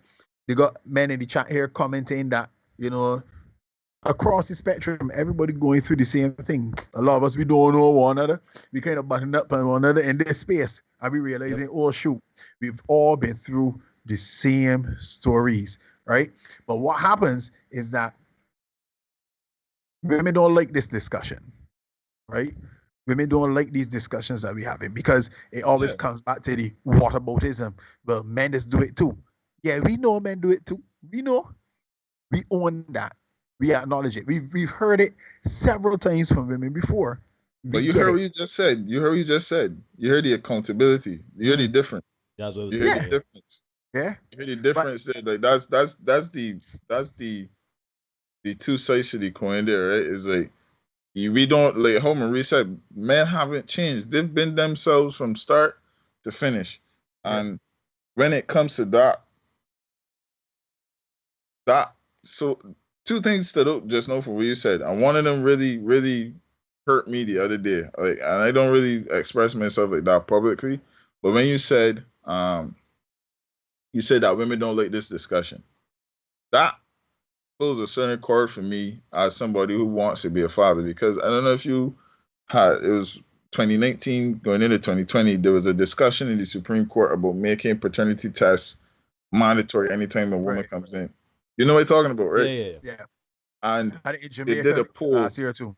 Yeah, they did a poll, and 89 to 93% of women refuse to have it, and that hurt me. That hurt me because it's like, what do you have to hide?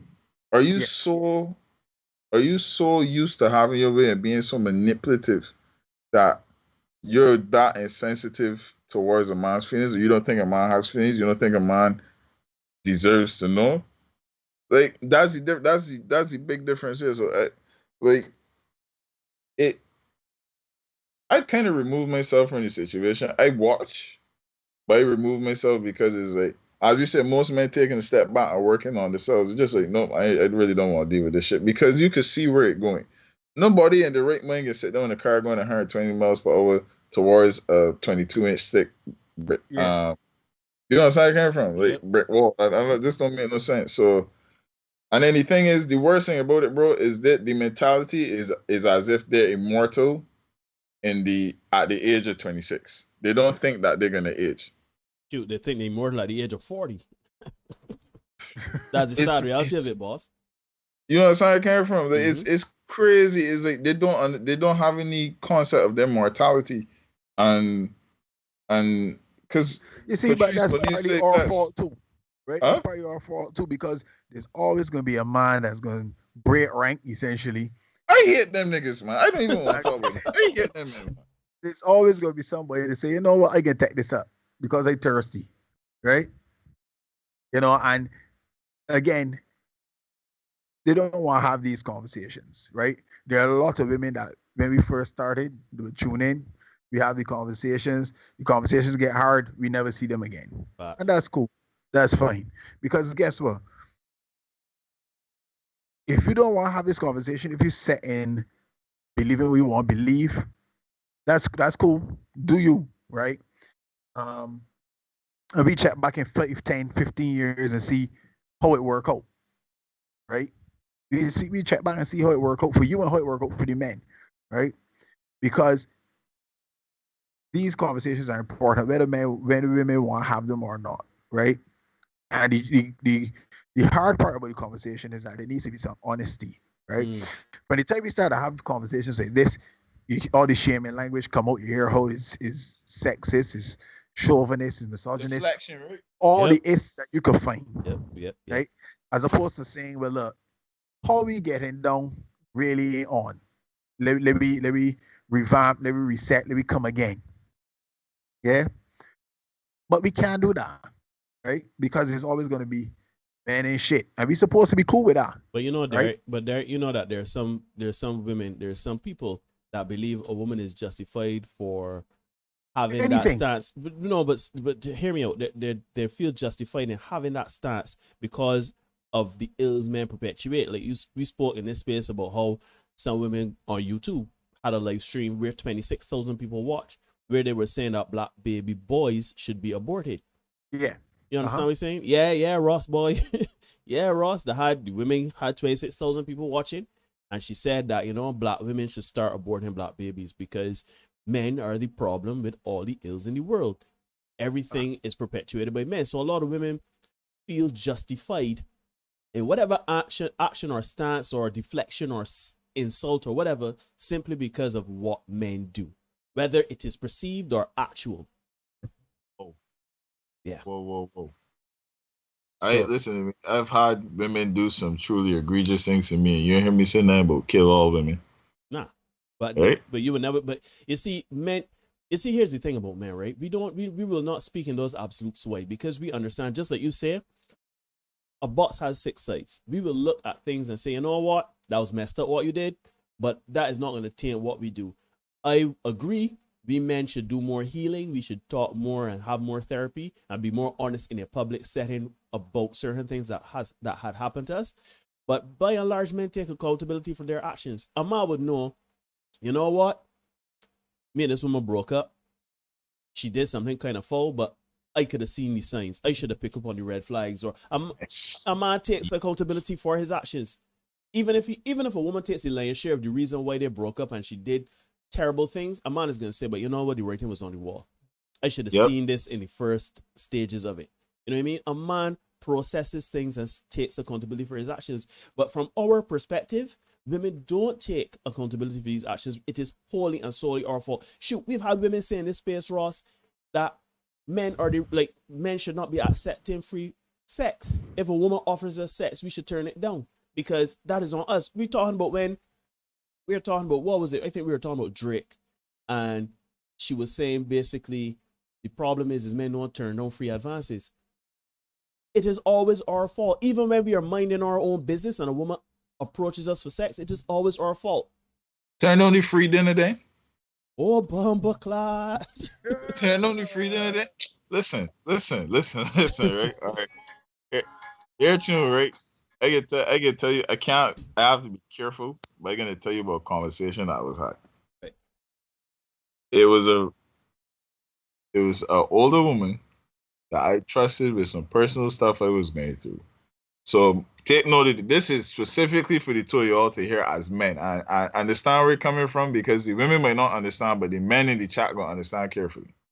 I trusted her with some personal information I was going through, and she was giving me advice. I like to talk to older people, right?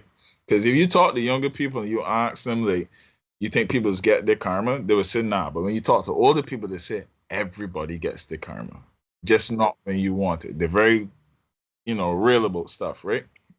So what happened was one day we were having a conversation, and I was talking about Kevin Samuels. And I said, this guy, Kevin Samuels, it was her daughter, and another older lady. And I said, Kevin Samuels is really being hated right now for the stuff he's saying, but he's saying a lot of true stuff. He might not always say it in the most polished. Yeah, polished manner. Diplomatic. But, yeah, he still says it. And I said, and it's funny because I was talking about the U.S. women's national team suing for thing wages, and then when it came out, they had a better contract, $8 million more in wages, and more off time than the men, which is again, anyhow. Mm-hmm. She was like, "Oh, because of the male patriarchy, the toxicity of male." So I have an issue, right, where if somebody says I'm stupid, I play stupid, I egg them on, and then I antagonize them, right? And it's something that I gotta stop because I realized that That's a red man thing. Yeah, because I do it too. I do it too. So you do it too. Yeah. That's what he says. The red man the thing. own case against themselves, and they just be like, "All right, watch this shit. Watch me shame." So what happened was, I told her, well, to be honest, they were arguing that a woman should always be paid the same amount as a man. I said, I can be real with you. If both of y'all are teachers in the same seniority, no, you have to get paid the same. However, if you're a salesman, right, a car salesman, and you go by can't remember the name or whatever, but you go by how much cars you sell, right? If she sells 15 cars and you sell 3, you should never get the same wage as her. Yeah. And vice versa. Yes. And I said the fact is that if you look at economic supply and demand, more people go to watch, male football games than they do female football games. Same with basketball. Same with most sports. I told her, I asked her a question. I said, if you was watching the Olympics and you missed the women's 100 meters, would you be as mad as if you missed the men's 100 meters? She didn't want to ask the question. Of course. Of course. Right? She didn't want to ask the question.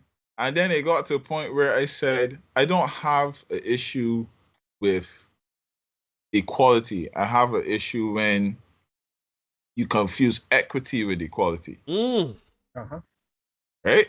The woman got really mad because I was holding my position, and this is what she did. She took the personal information that I told her that I was asking for help, and she threw it in my face, and the tone changed. I talk about how this get that venom in the back of their throat. The tone changed. Yeah, commission, Tango. Well done. Commission. Right. And the venom hit the back of her throat, and she took everything I said, right?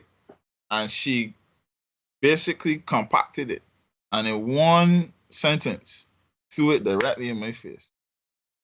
And I said, whoa, okay, no problem. I totally ended the conversation.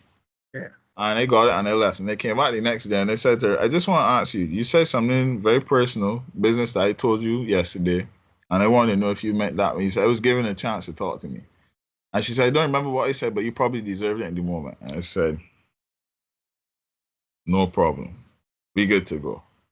And what I learned in that moment, in that situation, is just because you pour water on a rock doesn't mean you're gonna make it soft. Right? I learned that people have their views. Women are how they are. Men are how they are. We all have our own ways. You just gotta let people do what they're doing.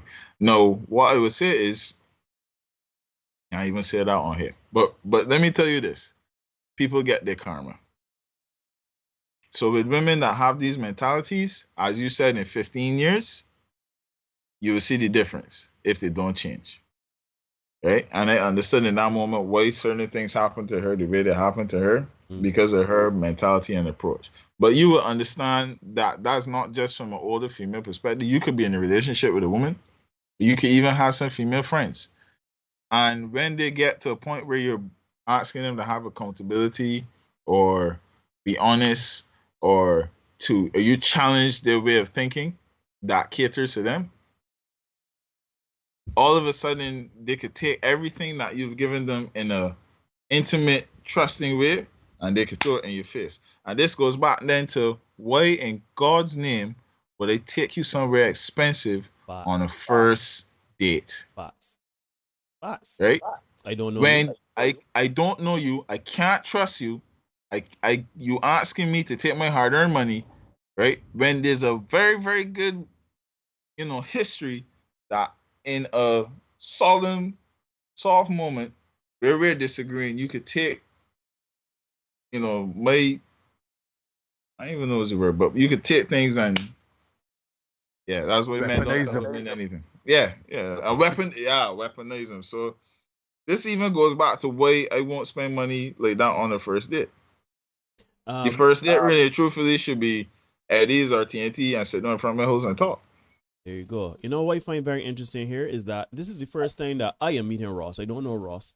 I don't know if Derek has spoke with Ross or whatever, but we've never had a conversation. And essentially, Ross, as a young man of 30, is saying what we've been saying for the last, year and a half? No, year and 2 months. So you see the challenge? You see the problem? You see the thing, Neil? You see exactly what you're talking about, Neil? Ross and I would talk. We see one of the gym and that kind of thing. We talk from time to time, but never on this kind of level. Never not this kind of in depth way. We didn't have these kind of conversations, these kind of discussions. Right. But as you said, Neil, here we are. Same talking points we made on this show. Ross is coming here. Unless Ross has been watching the show unbeknownst to me before this. And he coming in and saying the same thing. The men in the chat saying the same thing. But women will have you believe that we making up these things. And what we're saying is gaslighting. Or rather, women trying to gaslight we. When we saying it ain't really true. Yeah. And that don't make sense, right? So, go ahead. I know I'm younger than you guys. But whenever a woman says the things that I'm saying are not true, I always like, this might sound weird, but I always watch her face or her reaction when she says it. Anytime, like, I kid you not, swear to God, anytime a woman has ever said that to me, they can't look me in my face when they say it. Of course not.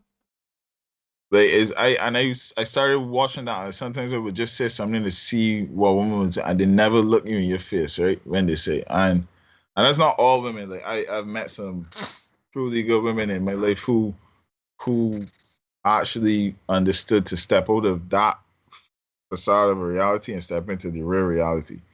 And if you really think about it, right, whenever a woman, to show you how much of a lie that is, whenever a woman steps out and calls out women for that hypocrisy, she gets crucified. Yep. She gets crucified. That is a signal or an indicator in itself. Like, I don't know, man. Again, I don't feel for me because I've been here long enough. But you know what I mean? Are you there? Yeah. So to your point there, John, he's still here. Go ahead. He's still here. Yeah. So to your point that you made just now, Neil, I just sent you something, right? If we can get on screen, let me read it for the people because this is critical to what we're talking about tonight, right? Right. It's a post I saw from Donovan Sharp, posted on his page. Yeah, you're on screen right now. I can read this. If you agree with it, put some ones in the chat. When there are men around, women will lie for each other, cover for each other, and intentionally distort the truth to keep men in the dark about what they really get up to. Men, on the other hand, will lie too and about each other and sell each other out to impress women and males who envy men who live better lives than they do. There's no honor among thieves, as the saying goes. But when there is more honor among women than men, we live in dangerous times, my friend. Yes. Women consistently close ranks to keep men in the dark about their treachery, secrets, habits, and true nature. This is girl code. We talk about this all the time, right, Neil? Men consistently break ranks to impress women they will never F, and men who envy successful men. This is male femininity. If you agree with it, put some ones in the chat. Because people just feel that I just come here and talk junk on the Tuesday and Thursday. They feel that I just come here on the Tuesday and Thursday and we got all the misogyny turned up to all. Yeah, we just want women to be in the kitchen. We just want women to bend over. Pregnant. You ever get that argument? Experience nothing. You ever get that argument about 8 women? You saying the true point, and all the women gang up when you to shut you up? Oh yeah, brother man, brother man. Regular. If you feel like we talking junk, come and check the chat and see the ones that are in the chat. And here's another thing too. Sorry to cross you, Derek, but here's another thing too.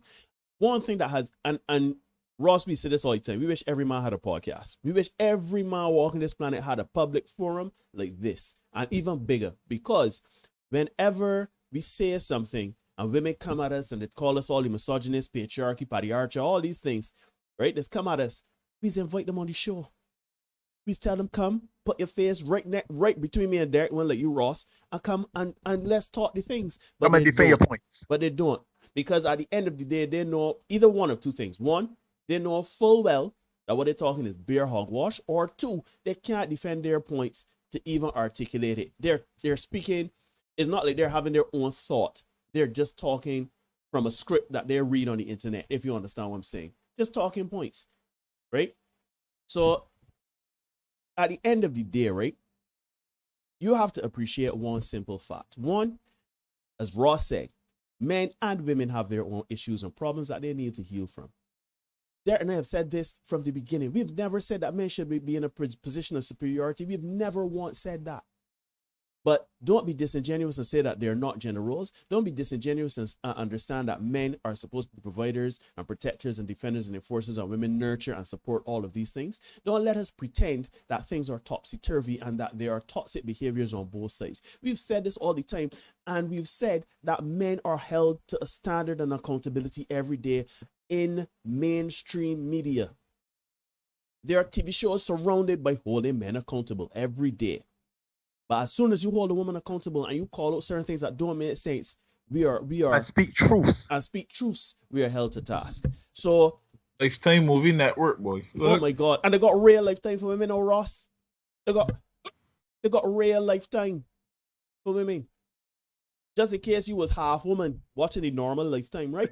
You could pay the extra $5 to get the real Lifetime for the women. See, if you hardcore, you femininity, you understand what I'm saying. So let us, as they say, stop the cap.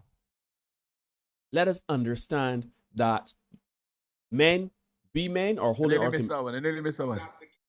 Right, I got it covered. Right. We men are holding ourselves to a standard. We men are getting into the gym. We men are doing better. We are calling out men that are not on a certain level and on a certain standard. We are doing the work. Shoot, mainstream society, the same patriarchal society is holding men to a standard. You understand what I'm saying? But no, that is not enough. Y'all must invent your own standard, and y'all must never have a standard of your own. The women that talking about how men should carry them on a first date to big dates and all sorts of things, these women are plus size women. These women don't have their own real hair. They don't have their own real makeup, eyelashes, nothing. Go ahead, Ross. You know what's crazy is, and fellas, again, if you agree, I never said before you can put ones in the chat. The men that simp or kiss woman ass don't get the pussy, but you see men that's call out women. You see men that's call out women. You see when you call, she might not do it publicly, but privately, you know she ain't. You know how much time? I get so bad, but talk the things, Ross. Don't talk the things, Ross. You don't Dixie do the hair. You know how much times they call out women on this shit, and they were front in public, but then they would come to you private and be like, "I ain't gonna lie to you, that turned me on." You're a man's man. You check me. You see checking a woman.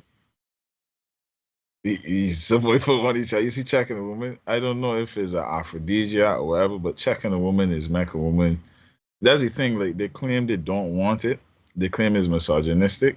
But if you stand up to a woman, if you like, again, if them 8 women arguing with you, and you hold you on, and they might have to try to shut you up. Once as you don't crumble, you know you can foop at least 3 or 4 of them. Wait. That is fact. But I That's ain't fact. even lying, big man. Or you got the opportunity to. It's like it's such a again. This is what I was talking about paradox. Is like if you they don't want the man that they're telling how to behave. You know. They may want the man to carry the ties nor champers, boss. No, they want listen. That's the thing, Rick. The rich man that got the woman on a pedestal and he hosts.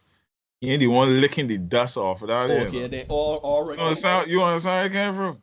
So it's like I watch these things and that's the next thing that's make me laugh. Like when I was a young boy, I thought, if I what you want, you know, expect nah, as I get older, if a woman can't tell me, you hear she said, women look, women look to be checked. Okay, good. Women look, but is it true? Like there's so many women over many times. Like I remember so many times like a girl would do saying, and I always get 3 different lanes. There's things that I could get with other men that I can't get with you. Mm-hmm. That's number 1. The second one would be, I never had a man talk to me like that. That's number 2, right? And then the third one is, you's a man's man. I was like, all right, cool. And you know what's happening after that? It's what somebody said. For the women that pretending and don't know themselves, hence what you can call them out their behaviors. But it's true, dog. So like that's the thing, like that's how I know not to, and I guess you guys understand as well, not to bow down or break down. Because at the end of the day, right? So for me, and you got kids? We both have children. There has a daughter, I have a son. Yeah. Congrats to you guys. I'm the only one that doesn't have a kid. But even for me, like right now, when I look at the prospect of having a kid, and I look at the behaviors, the mentality, the stuff that I want to pass on to my kid, is like I look at it and I'm non-compromising. You understand where I'm coming from? But here's the thing: when you look at it from the other side, these same women are very compromising, according to what they can get. And what they don't understand is whether a man subconsciously or subconsciously knows it or consciously admits it. We look at that and we go, nah, you can't get my jeans. You can't get my jeans at all. Factual. You can't get my. No, you're speaking complete facts, right? You know, the same thing. Derek and I, we both have young children, and you know, there are certain things. I have a boy, Derek has a girl, and our approach is very similar, right? Obviously, me passing no knowledge to a boy is from my lived experiences. Derek is now from a different angle, because at the end of the day, I know Derek don't want to raise a young woman that can be speaking in one of these videos. And I don't want to raise a man that can be taking at one of these women. You understand me? Because there's a peace of mind that you're not going to have in your life. These women that are out here talking all this trite, talking about how a man going to carry these to our place or whatever. Yes, they can come and fake it like, oh, we happy and we don't need a man and this and that next. But are you really happy? Are you really fulfilled? Seeking. Okay. Attention seeking, and which goes back to the healing. If you heal, beautiful things don't ask for attention. Inside and out. Jesus Christ. Lyrics, you know what I'm saying? Lyrics, But you know it's true, dog. Like it's all a full circle. That's why Marie was. I gotta call Marie. I talked to Marie in a bit, but Marie really educated me, opened my eyes to. I'm my grandmother to so many things that happen not because of just society, but just that inherent need to fix yourself. Right? We go looking for love in other people. When the love should come from yourself, then you wonder where the relationship failed, because people grow, people change. But the love, if you had it from the start for yourself, you will make it true. But you go deeper down the rabbit hole, the less you love yourself, and you go looking for it in somebody else. And that's what broken people do. And they also go looking for it in attention. It's toxic. It's a drug. But you know, Tommy Sotomayor tell you the women want DNA, dick and attention. Yeah, boy. And let me tell you something too, because you see, you just hit on something there too, because a lot of women will fake it and say, or they would fully believe that they do love themselves, right? Because there's this body positive. There are different elements of things where women are empowered to love themselves. But I posit that's from a toxic position, because how I see loving yourself is making sure that you have the best life for yourself that you can, whether it be working out, investing, whether it is making sound decisions, knowing, like for me, in the last month I was on a job and I ate poorly. I knew that I let myself down, and I'm ashamed of where I am physically. I'm ashamed of where I am health-wise. I went to the doctor yesterday. I plan to, I doing certain things behind the scenes to make myself get back on a certain part. That's love for myself.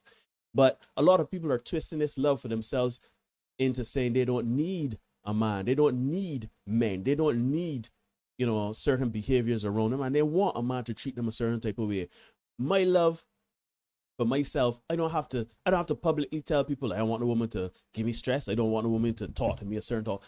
I don't have to say certain things. You get that by how I move. Same thing with Derek. Same thing with you, Ross. It's how you move. So to me, a lot of women are empowering themselves about loving themselves with all this BS, because I'm sure that most of these women say, well, they love themselves. That's why they're saying the things that they're saying in these videos and clips and articles and stuff like that. They love themselves, so they should be allowed and deserve to have all of the things that they want. But that is not what I deserve. To eat donuts every day for the rest of my life. But that's loving myself. I deserve to drink alcohol every day. I deserve to go to sleep whenever I feel like. I deserve to eat corn curls and cheesies. But do I love myself? Does that mean that I love myself in doing that when I got kidney problems and I got high cholesterol and I got heart problems and diabetes and all sorts of things? So in my mind, we have to be very careful in talking about loving yourself. I understand that this seems like love for yourself by setting a standard for yourself. But if your standard is not going to be beneficial to you in the long run, but what you think that you want or claim that you want, then you're just being spoiled. You've been a child. My son, their daughter, you don't think that we children that's come and risk things that we talk about, they deserve certain things. My son would like to play Spider-Man all day, every day, and not go to school and believe that he deserved that. And sure, he might deserve it. But how is that going to benefit him in his social skills? How is that going to benefit him in education? How is that going to benefit him? You understand what I mean? No, he's a child. He don't know no better. So I got to instill that in him. When he gets an adult, he is going to have to instill that in himself. And that is where self-love comes from. Instilling certain things in yourself and being disciplined within yourself to not allow this sort of BS. Anyhow, guys, I think that we should dive in the comments a little bit. Derek, I don't know. We got Tariq Thornhill. Nadia Phillips, shout you Ross. She was in the comments earlier. She is no filter. Shout out Nadia, she's still watching. Yeah, I perform with Nadia a couple of times, man. So I know not. Yeah, man. She's a crazy girl. Guys say Tipsy Doodling is canceled. Look for these first dates need to be in the gym. Spot me there, sweet girl. Yeah, that's the thing, right? When you spend all this big money spent for dates, because got to twin gym, they will hook you up with a little membership, you know what I mean? 2 months and some of that money, and Ryan will sort you out, you know what I mean? Yeah, Cherish says exactly near the first date is to ask those 21 questions. When we work out what it is, then champers could be an option. Yeah, for sure. Let me be real, folks. We are not saying that taking out a woman to a nice restaurant is not an option, that you don't ever do that. That's not what anybody's saying. So people that come in with our deflection, miss me with that. That's not what we're saying. But you have to be deserving of it. That you got in these times, gas is $4. You money got brakes and steering wheel. You can't just be licking up money for any and everybody that come and somewhere you had to walk or somewhere, or you want to carry them out and you say, yeah, let me go out $200 or $300. That don't make sense. You know what I mean? I bought sushi for $35 the other day. That's what she last about 4.5 days, and it was only 6. so I know people talking about. So I see Nikita Holder in the chat. Good night to you, Nikita. Good to see you. I saw Crystal earlier too. Showed up Crystal. You see Twin Gen people in the house. We want some likes, man. We want some likes. Yeah. We got 37 people watching. We ain't got enough likes to cover that. Come on, let's get some likes up or dislikes if you think we talking shit. That's fine. Sure. Yeah. Nikita says you could go beach and stay up on the sand. That's a fact. You're gonna get any water with me. Let me see what's washed off. T says Gloria is a top date. I endorse that message, right? But if she only wants to receive expensive treatment, at what age will she reach financial maturity? Yeah. So Guang Dong, so Stephen Wu. Tech delivers and breathe, says Aston. Yeah. Men just be frightened to ask straight questions to lose their trophy, but these streets ain't for frightened men. That's a fact, Fergie. Just don't check for men that find your lifestyle too expensive. Yeah, that's also an option.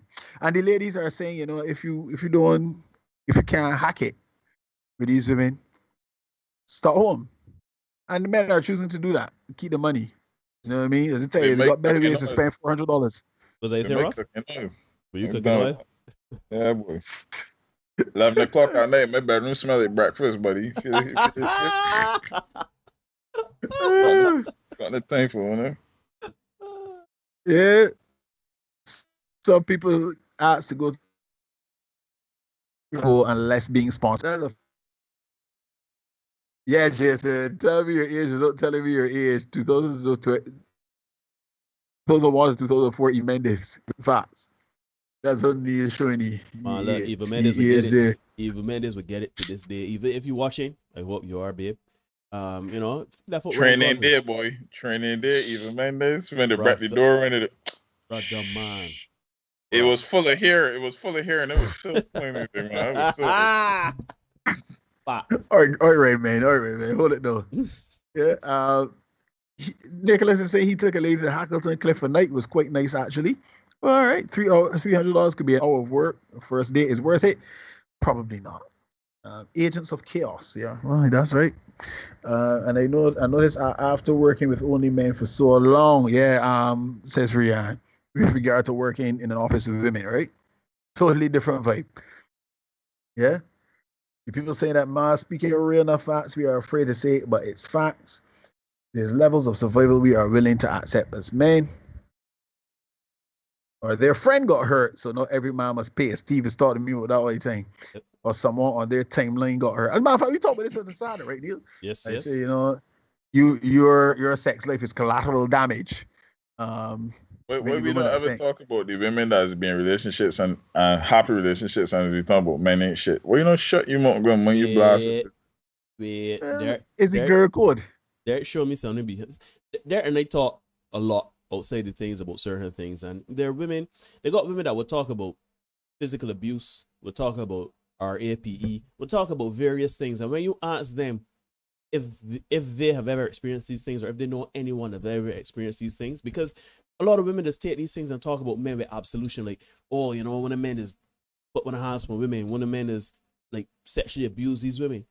You know anybody that's been sexually abused? Have you yourself been sexually abused that you are claiming men aren't shit? Have you seen the numbers to see how many men actually perpetuate these crimes versus the millions and billions of other men that don't?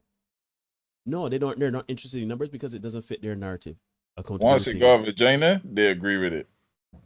Facts. That's it. Nadia Phillips. She said, wait, I'm all at Ross. So big up Nadia, get to see you in the house. For exactly women enough remark about trust, but paternity tests or DNA or whatever should be mandatory and cheap, or at least reasonable. Yeah. I don't get what's the problem with having a mandatory DNA thing. It's really not a trust thing. It's really not that. It's to be very fair, you know what I mean? But hey, who cares about men and what they want? Is he seeing a problem with a woman hollering rape, and there's no due process for figuring out if a man actually rapes her? There you go. Right? And we saw it with Chris Brown here the other day. We talked about what's today's excuses? So we talked about that Chris Thursday. Brown, happened to Chris Brown? I didn't. Yeah, he was accused of sexually assaulting a woman, and then it turns out that she was actually trying to get some action from the man, but after having accused him. So she put him in the court system, and then she was still reaching out to him, trying to hook up again. But what happened is that they had hooked up. He was done. He decided he was done with it. He wasn't talking to her anymore. So she decided to make a claim against him. And then when that didn't work, she still reached out, saying that he was the best she had ever had, and she wanted to link up and stuff like that again. Can I say something controversial? Of course. This matter of fact, somebody can clip this and put me all across Instagram, but I don't care. Yeah. You see that Rihanna situation? What dear? I can tell you this here, right? You see how she came out. This is what I mean about what you just said about what's wrong with the paternity test, right? Rihanna, I think everybody knew that she put her hands on him and she provoked him when that shit happened. She's a Bajan woman from. She's a Bajan woman. We put it that, Yeah, right? yeah. And what I found very, very funny is when it first broke out, she was on every interview or Pro all them talking about he did this, he did that, blah blah blah, such and such. The man said a word, man quit. I remember his mother put out one tweet and she said, "Tell the truth." She didn't say anything else. She just said, "Tell the truth." 8 years later, he did the documentary where he said, "Yeah, I hit her, but she used to hit me, spit on me, and do all these other things too." And he was young and he apologized and he was sorry for it. I did not hear a word, a peep out of her about that.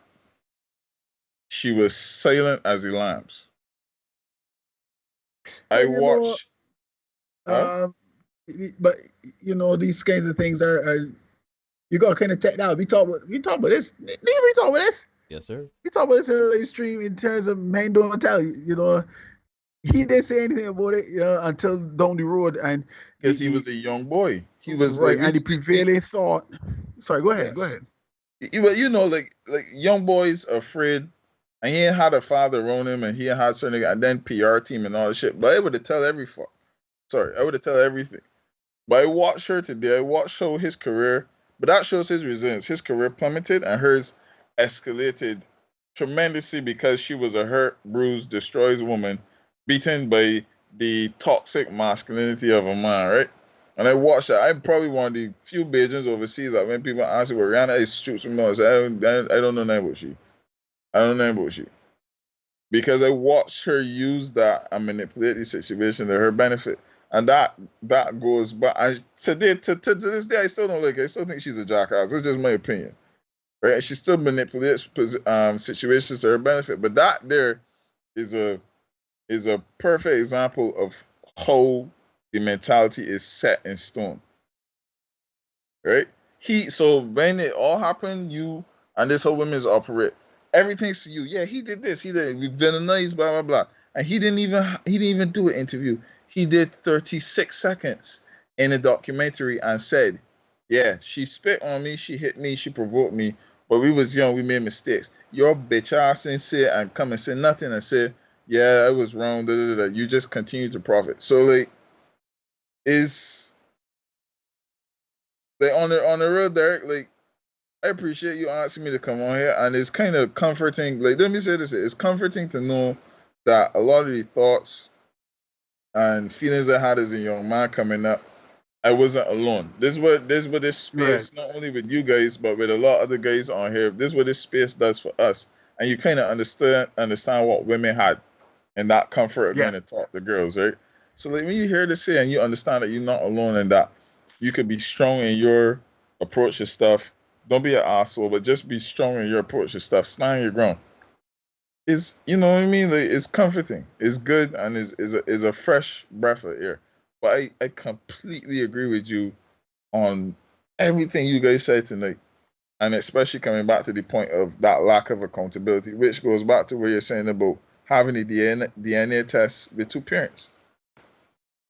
That's the most blatant shit I've seen in 30 years old, but that's the most blatant shit I ever see. So it's sorry, that was my little ramble, but y'all continue. I can just listen. That's funny, man. It's cool. We not, but let me be clear because we know how this thing is operate right now. So let me be clear and say we're not condoning, any violence against women. We're not condoning that. We ain't condoning it. We're not condoning that. But to Ross's point, looking at the situation in terms of the equality that we say we want, in terms of let me tell both sides, one, and two. Hands on the body. Yeah, don't put your hands on nobody. We for sure. We say that regular in this space. Don't put your hands on anybody. But we need to say, let me tell, if we can talk about what the men do, let me talk about what the women do. And I think that's the hard part. People don't want to hear what the women do. Somebody messaged me one time say, all the stuff we cover paints women in a bad light. Well, the challenge is that people don't think that women do anything that's wrong. Yep, that's the problem. Right? And to the whole Chris Brown situation and all that, when the licks were sharing on one side, it was one-way traffic, and he didn't say anything, and it was all good, you know. He got that. And yeah, he got taken down. So that's where it is now. But what's happening is, again, men got the mic, men talking, right? So the brat. So does this not lend to how you socialize young women? Definitely, because clearly it's a thing, you know. Women could just call for what they want and everything be good. To be fair, the scenario occurs on the flip side. So as you all said, accountability needs to come into play. Agreed, Nikita. Wait, right? I gotta say something here, right? Because just give me a minute. You talk about socializing of young women, right? But women are born with a particular privilege. Women are taught, well, society is taught to give young women everything, right? To make sure that they're the most comfortable, that they have all they need or want, whatever little desire they have. Once everything is good, everybody making, it is taught that young women are, people are socialized to give young women everything. That permeates into young adulthood, that permeates into adulthood, right? Men, as we know, sure, if you're born privileged or whatever, some men are spoiled or whatever like that, but by and large, men gotta get out in the mud. I was told by my mother and father, yeah, you can't expect to get toys sold all the time. You can't expect to do certain things all the time. You can't expect, you know what I mean? Responsibility, chores, that sort of stuff. But when you look at how women are socialized and raised, women don't do things or socialized to do things like what boys have to do, nor are they taught that they have to be responsible and accountable for certain things. You understand what I mean? I can't remember I wish I could have pulled up my pants in the workplace and get a job by showing my ass. I wish. I don't think it's gonna happen. I don't think that's ever gonna happen. And if you get the job, you gotta ask yourself. As my father tell you, that now go happen. That will never happen. You will never live to see that happen. So to me, true equality is gonna have to start at the beginning. From how we have to change the mentality that women are not chaste and pure and soft, and that boys are aggressive. Even the songs that we are taught as children, like we like snails and snakes and whatever, puppy dog tails, and we like candy and softness and beauty and that sort of stuff. Men are ogres, boys are ogres, girls are princesses. You understand what I'm saying? So a lot has to change in the society for that to happen. It probably will never change if we're being honest, but still I think we have to be accountable when raising both boys and girls. So yeah, that I just had to add my 2 cents on that.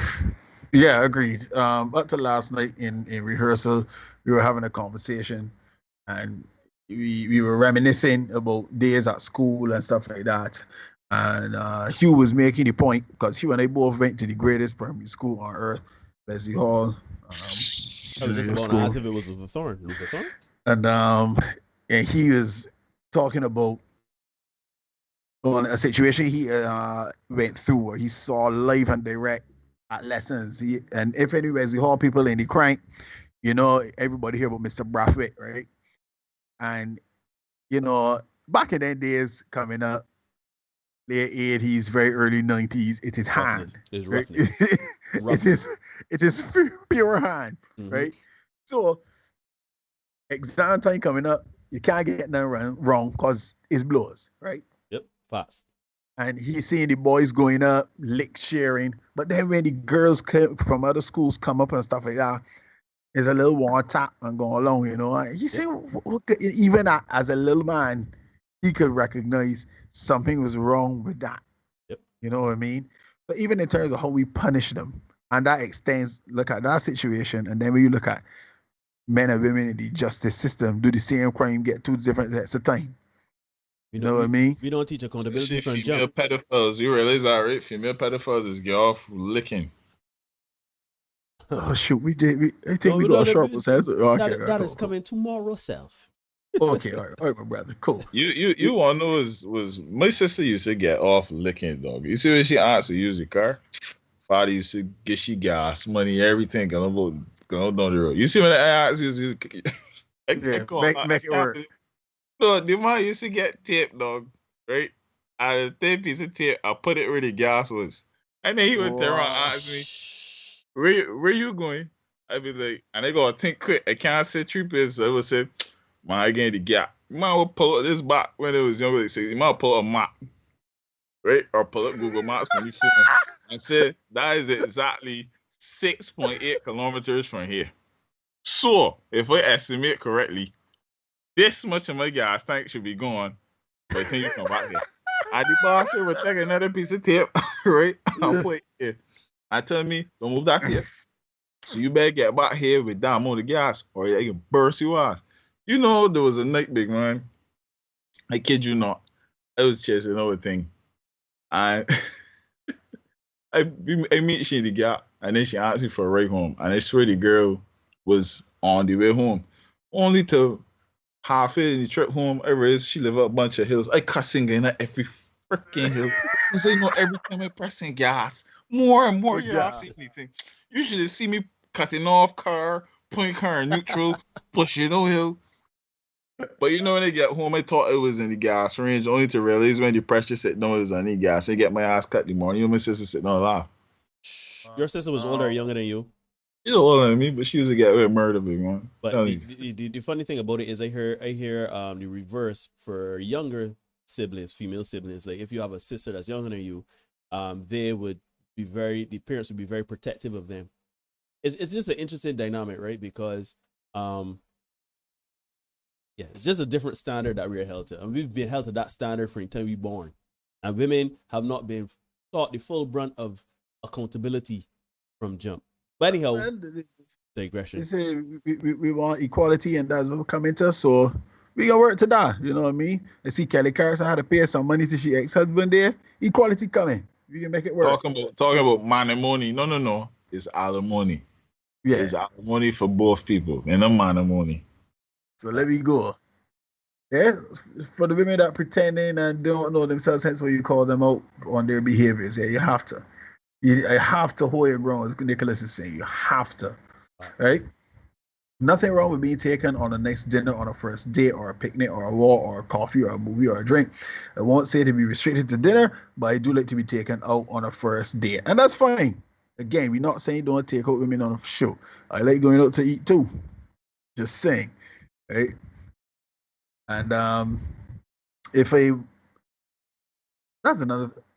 that's another thing we can get to, but we saved that for Thursday because we got more dating to talk about Thursday night. Thursday night we got more to deal with, right? You fellas, can I ask y'all a question? Where do you see it in 10 years? If you was to summarize it in 2 sentences, where do you see it in 10 years? For me, I would say hopefully better, but wouldn't be surprised if it is the same or worse. I think spaces like this do help. I think that a lot of men are having the discussion amongst themselves and are realizing that there are pockets of community to talk about these things. And I think more women are starting to understand where men coming from and starting to adjust their expectations. But to be brutally honest, unfortunately, as they say, society and society is a cycle. It goes through cycles, right? So I would not be surprised if we see a dip in attitudes and it cycles back. But as you say, next 10 to 15 years, as Derek said, time. One thing that will show you what really going on. There are 2 things that show you what really going on, right? Time and war. Time and hard times, right? You really want to see what you're made of and what really is a man and a woman and what your role is in this society. Time and war.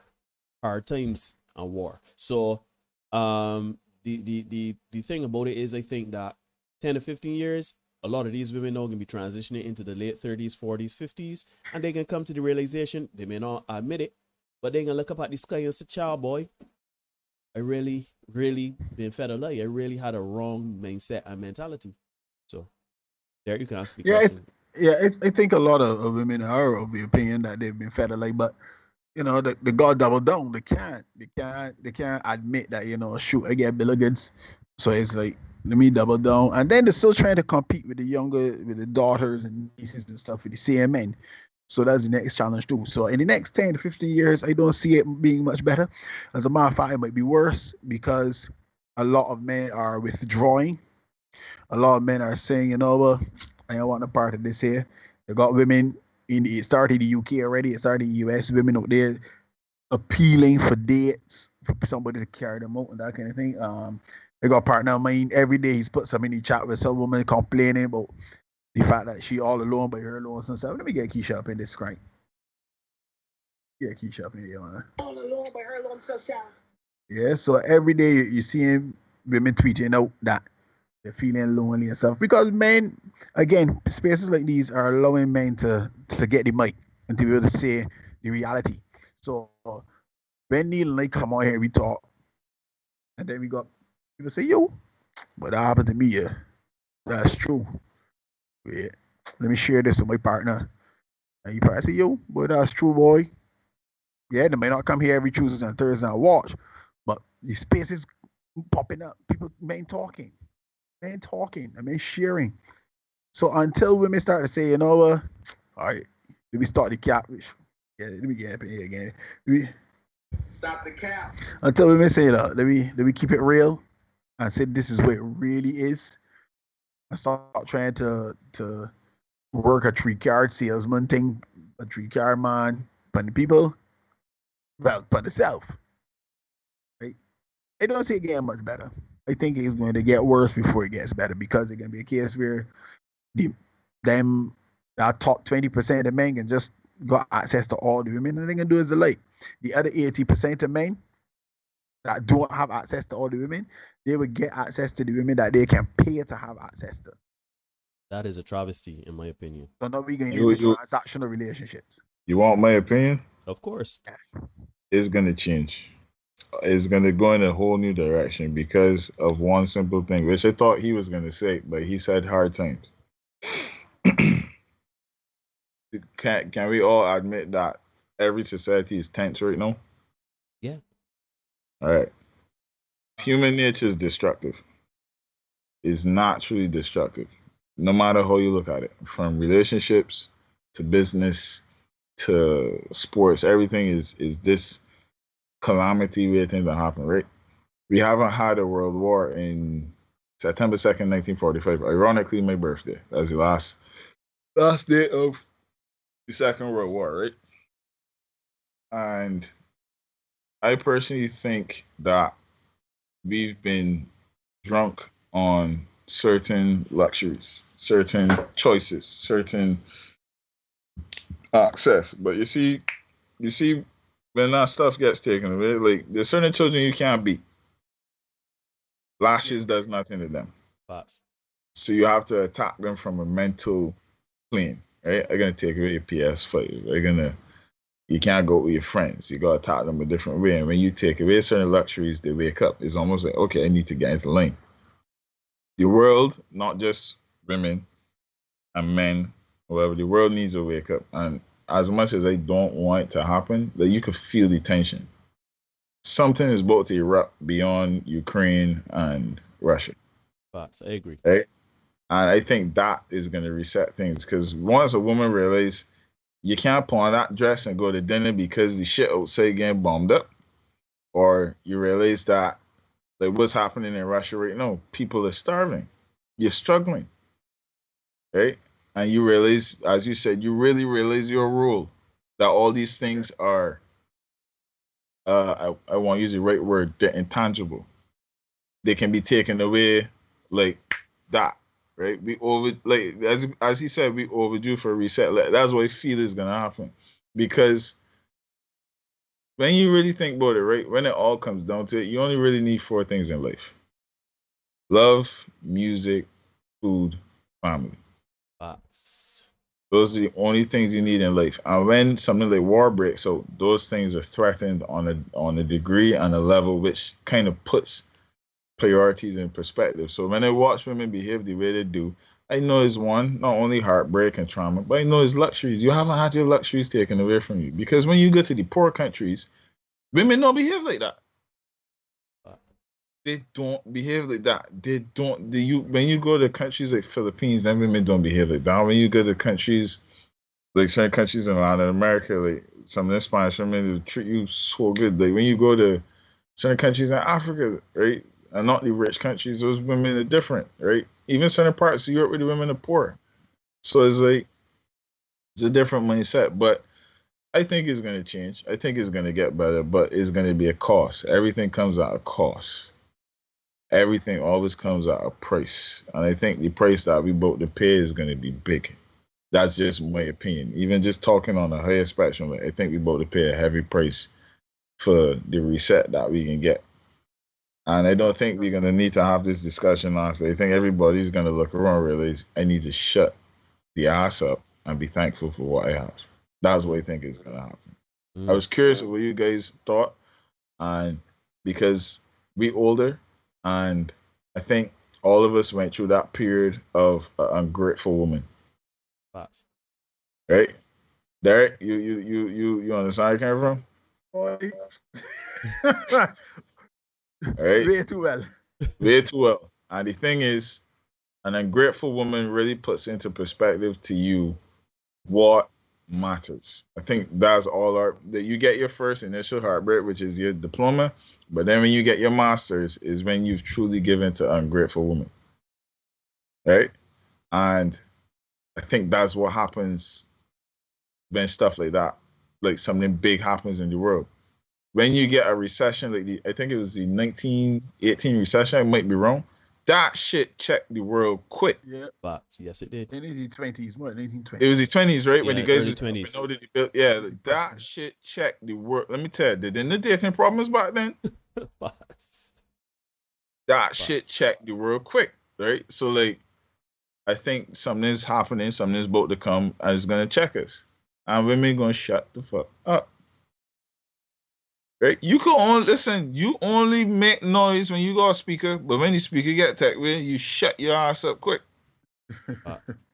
So that's just my opinion.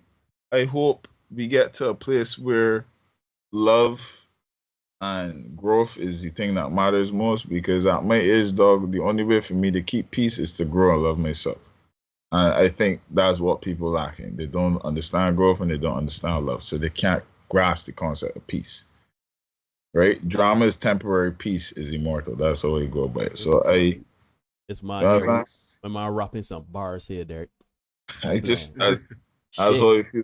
That's how I feel about it, dog. So yeah, that was the question I wanted to ask you guys. I wanted to ask it at the start, but I forgot. Yeah, so no that's the question I wanted to ask. That's fine. Just say anything in this Lee says just say anything in life, your goals need to be in alignment to your actions. If you want a husband, you should focus on getting to know the person, not just their pockets. Lyrics, you little ass. Yeah. Tariq, good to see you, my brother. It's easy to love yourself, but not easy to love someone the way they want to be loved. Boy. Big thoughts. Lyrics out tonight. But then you see the law school girls TikTok. Yes, I did, Kevin. Unfortunately, I did. No, I did not and don't want to see it. You don't think you want to see it either, right? Children doing foolishness. Kevin says, I sent bad in my youth. This is part I want to get there. A woman had me stay and years in front of Sherman. I had 2 tickets. I'm waiting. And it's selling the extra ticket. Sorry about that, dog. And that years night in front of Sherman. I know that was a little $1,000 you spend there, so somewhere up in there. Could confirm that for the man. Lee says makeup is waterproof now. Marlon says Acesia and Alexia. That's hilarious coming from Marlon. Yeah. Jason in the crack. Jason says equal rights equals equal lefts. You're not Laura Ross. Break away from the norm says about the brat. Dude, a woman put a man in prison for 60 years. I mean, bank off of him. They had the nerve to apologize. Yep. Boss. You talked about this last week, right? Yeah, we did. Keep your hands to yourself, or them deserve to be broken. Believe it. Yeah, so Jamila Thompson. Good to you, Jamila. See that you in the Wesley Hall posse too. Big up my man, Nicholas. Everybody keep their hands to themselves. Believe it. Wesley Hall watch some boy, kindred spirit. Prophet beat the stupid out of me, beat me straight into ESC. Yep, it happened. Yeah. Emotional damage is right, Nick. Yeah. Tango Fox, I am an equal opportunity car hoarder, both getting exactly the same amount of gas. Yeah, Fergie believes he's with you, Ross, in that it will reset In 10 years, common sense always prevails. We like to think so. The problem is, stupid people do not know the limits of their intelligence. That's the problem. And their confidence. And they're confident with it. You know what I mean? Jason says he's pessimistic. Winter is here. Good time to invest in cat food and pharmaceuticals and cheap wine. I had that very thought only this morning that I should invest in cat and dog food. And based on how the young girls getting on sexually, adult diapers may not be a bad thing. Straight up my man brutal crank star. I watched him. I tell a girl the other day, that's why when you fart, it sounds like a marching band, you stupid bitch. I said, whoa. I said, whoa. The two of them arguing in the street, I said, whoa. Yeah, Hannah right now arguing with a woman in the street. Me and tell your friend, dog. Yeah. It's true. I can do bad over myself. That's what they say. They've been saying this year overdue for resets. Gina Dana, correct. Lee, you will know about that strong. Big at Trinidad. Oh, we got Trinidad people in the house. Any Trinis in the house? Drop a little one in the chat and a little flag or saying. Yes, the price of the cat will go through the floor. Yeah. That's. You saying the pussy bubble gonna burst? Yeah. The price, because it's so accessible. When the fans out there, Pornhub out there, big up my man T, saw him in the chat earlier.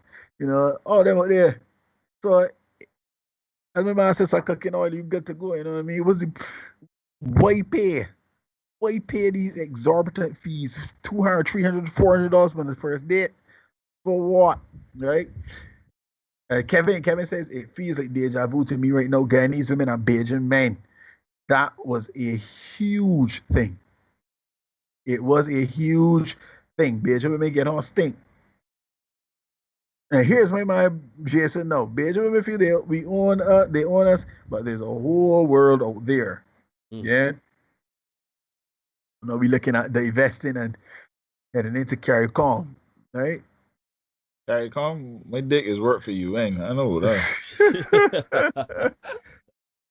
Whoever in need will get indeed. That's what you say. Oh, dear. Lyrics. Hard. Yeah.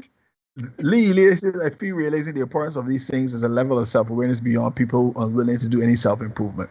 That's the problem. It becomes very. It's hard to look and say, yeah, I messed up. You know, I had to look back as a youngster and say, all right, there are some things that I really didn't do so right here and there. I come home once, I had to look back and say, oh, I really wasn't shit here. Boss. You know, and everybody got a little bit of ant shit in them, you know. Everybody got a little bit of ant shit in them. But this concept of that women are strong and fierce and independent, strong and brave, as my man Better Bachelor would say, you know, and then suddenly you're a babe in the woods, also innocent and pure and chaste and pure as the driven snow. You know, nah. Own your shit. Yeah. Kevin, Christmas gift $300. Your daughter's gift $100. Ticket $100. Damn. Sorry, dog. Woman not turning up. Priceless. Correct, Marlon. Priceless. Yeah. Nikita says the diaper is gonna be cheaper, a little cheaper now. Yeah. Well, yeah. Depending on how the girls get it down, probably. Emotional damage, men choose to keep quiet so the emotions are not weaponized against them. Yeah. Jergens is the way, truth, and light. Jergens for the jerkers, man. Aston.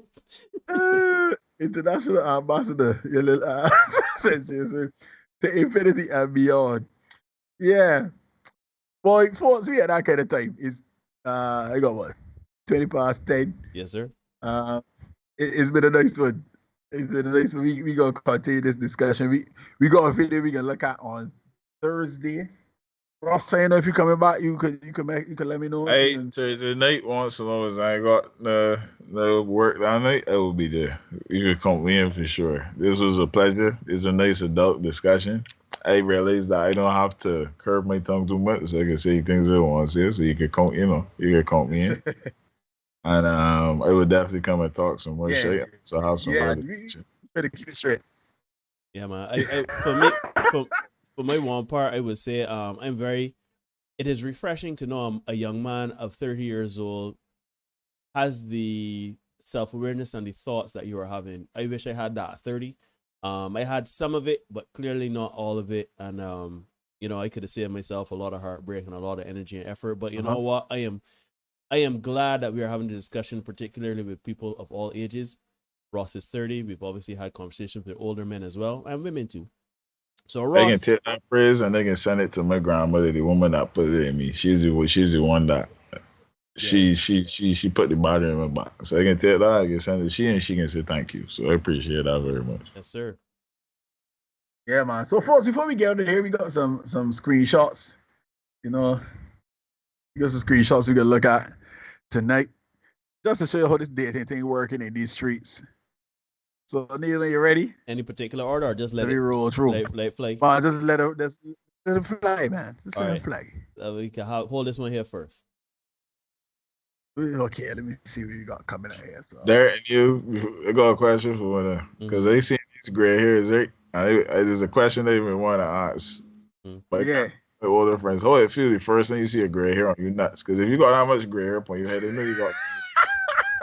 So, Brother mine, I will never forget I can't remember the exact day or month, but I remember the year. I was 35 years old, and I remember seeing a gray hair on my nuts, and I was like I honestly thought, no lie, this can get graphic, people, so hold on. I thought that was a bit of a sweat that calcified onto there, you know what I mean? I was like, what the fuck is this? Like, you know what I mean? I tried rubbing it off and everything like that, and I pulled it, and I looked at it, and it was gray. And I said, well, look at life. I thought it was only me. I legit thought it was only me that was like, I don't want to see a gray hair on my nuts, boy. I'm not looking for it. I ain't gonna lie to you. You never believe that. That's when you know you're entering pension age. I can tell you straight, I don't know, Ross, what your genetics are like. For me, I have gray hair in places that I just got accept. It is what it is. I am not gonna get any more graphic, but let's just hope that there are some people that stayed, you know, black hair and everything like that well into their 40s and everything like that. But if you're like me, just embrace it, dog. Trim where you can trim. And my dog, yeah, more the oil. I know about you. I don't know about that. Yeah. I know that.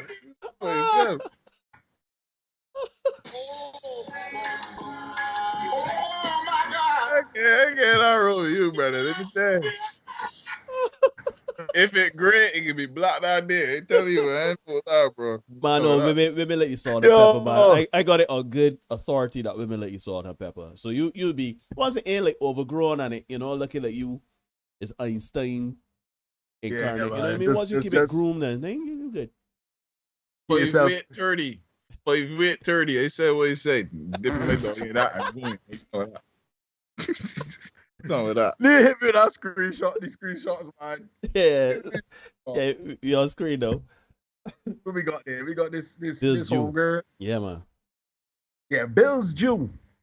Now let's say we come down the line. What girlfriend got here? She got rank. $29.95. She got car note $600. Light bill $287. What is she doing that her light bill is $287? Anyhow, gas bill. That's the gas bill she got there. Yeah. $178. Water bill $187. Cable $210. Water bill $187. Cell phone $100. Is she calling Mars? Right? Insurance $200. Groceries for her groceries are less than her phone bill. I mean, toiletries $100. I just miscellaneous $500. And then she says, "This is why I don't get the way you're doing tax." Yeah, that's right. Well, who else living she that she water bills $187? Brother mine. She gonna be running a laundromat. I read that today, right? And I would say, sweetheart, the reason why you're not getting the WYD where you're doing tax is because the body ain't, you want a man to pay for all that for you. So the man gotta pay his car note and his rent and his bills and everything like that, and then he got to take out your bills too. But the man didn't want to take out that job work. The man didn't text you because he is intimidated, but you're afraid of you. He just knows that his money is his, and you clearly don't. For dinner, every got bricks. That's scary. That's crazy. Hold on. The crazy part is, right, this is why you don't answer when you're doing tax.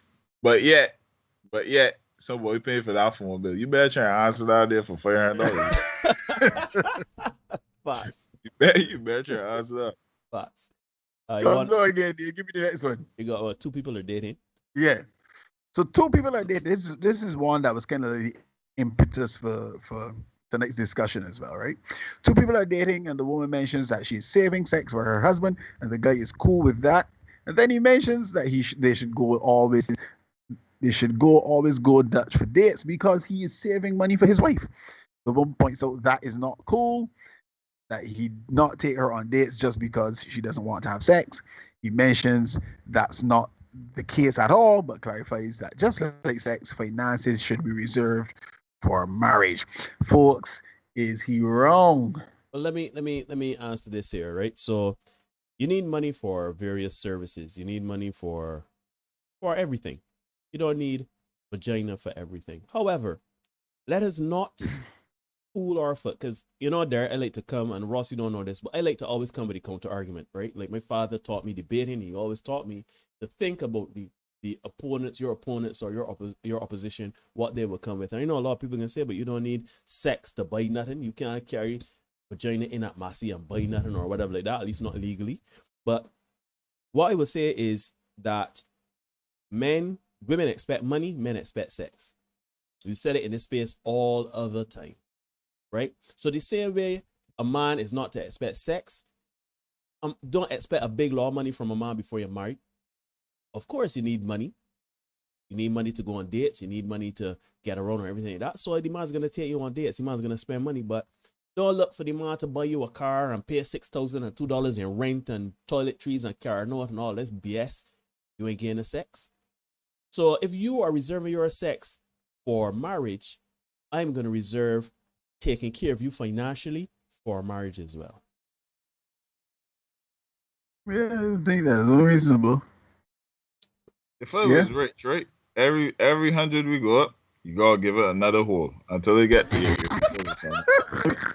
I tell you, 100 is vajayjay, 200 is moat, 300 is ass, 400 is ear, so you can hear me coming. Wait, what? So the master in the ear, so you can hear me coming. So I ain't playing that game with you, so you know what I mean? Oh, I love it. Something gotta give. Something gotta give. You ready again now, fellas? Yeah, there you go. Women should be financially taken.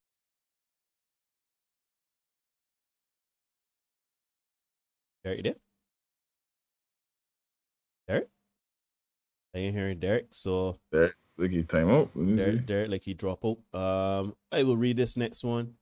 Derek is still here, but I'm not hearing him, so I don't know if he's having some connectivity issues. But I'll read this one.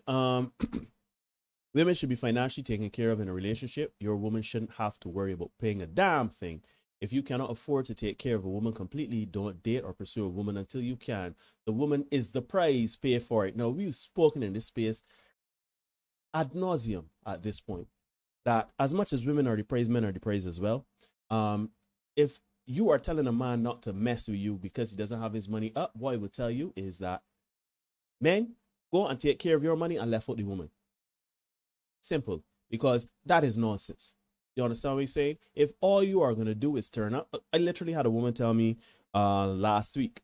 Woman said that she want a rich man, and I asked what she's going to give the man. She said, "You can give the man the best loving he ever had." I said, "And what else? You can take care of the house, you can clean it." She said, "Well, if I got a millionaire, he could afford a maid."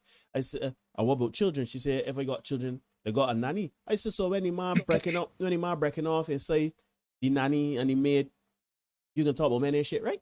Because all you're doing is providing intimacy and women control access to intimacy. So that's at your discretion, not his." So as much as I understand women that you would like to believe you can demand that a man take care of you, that's not how it works. That is not how it works. As much as you are the prize, the man is providing money, therefore he should be the prize in it because he's the one paying the money in it.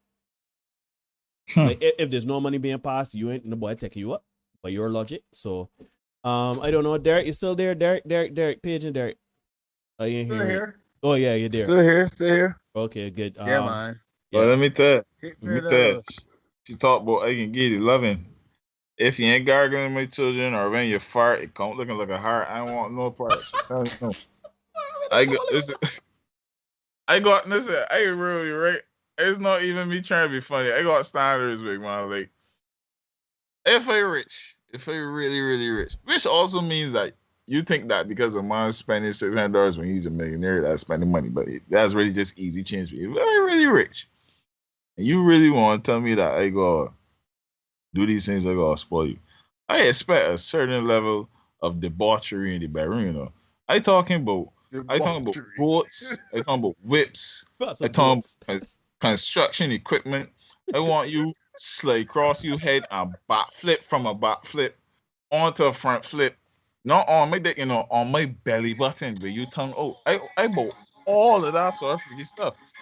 Because listen, if you can't give me that, you can't get my money.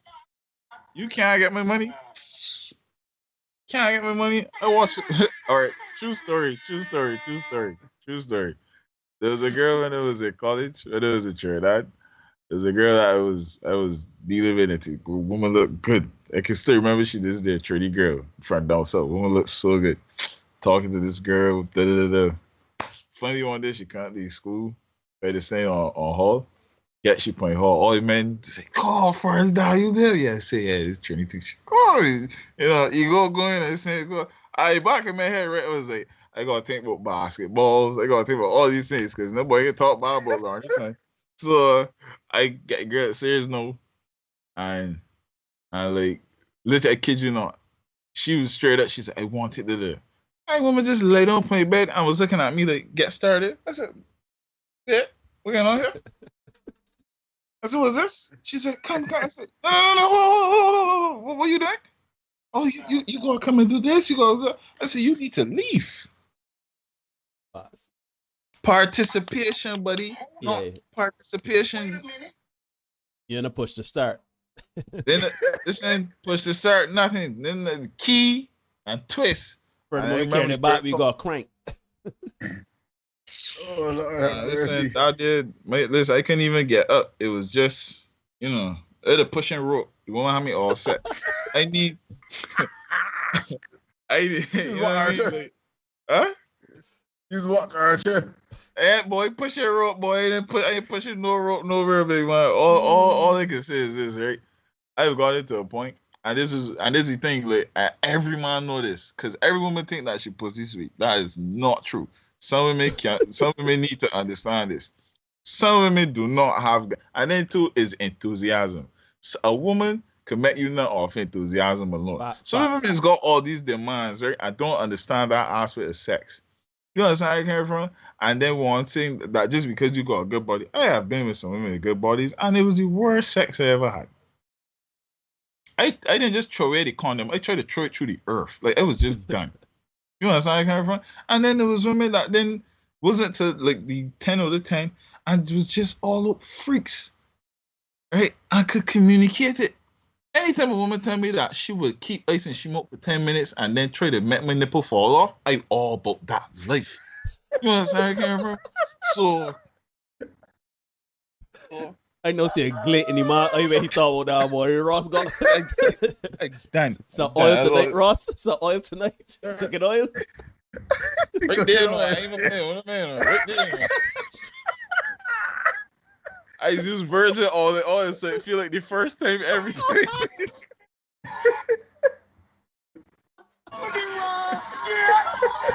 Oh my God! Oh shit!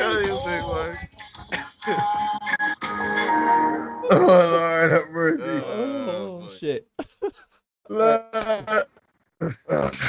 right, let me give me one more, man. Let me get out of here. Yo, screen. Oh shit!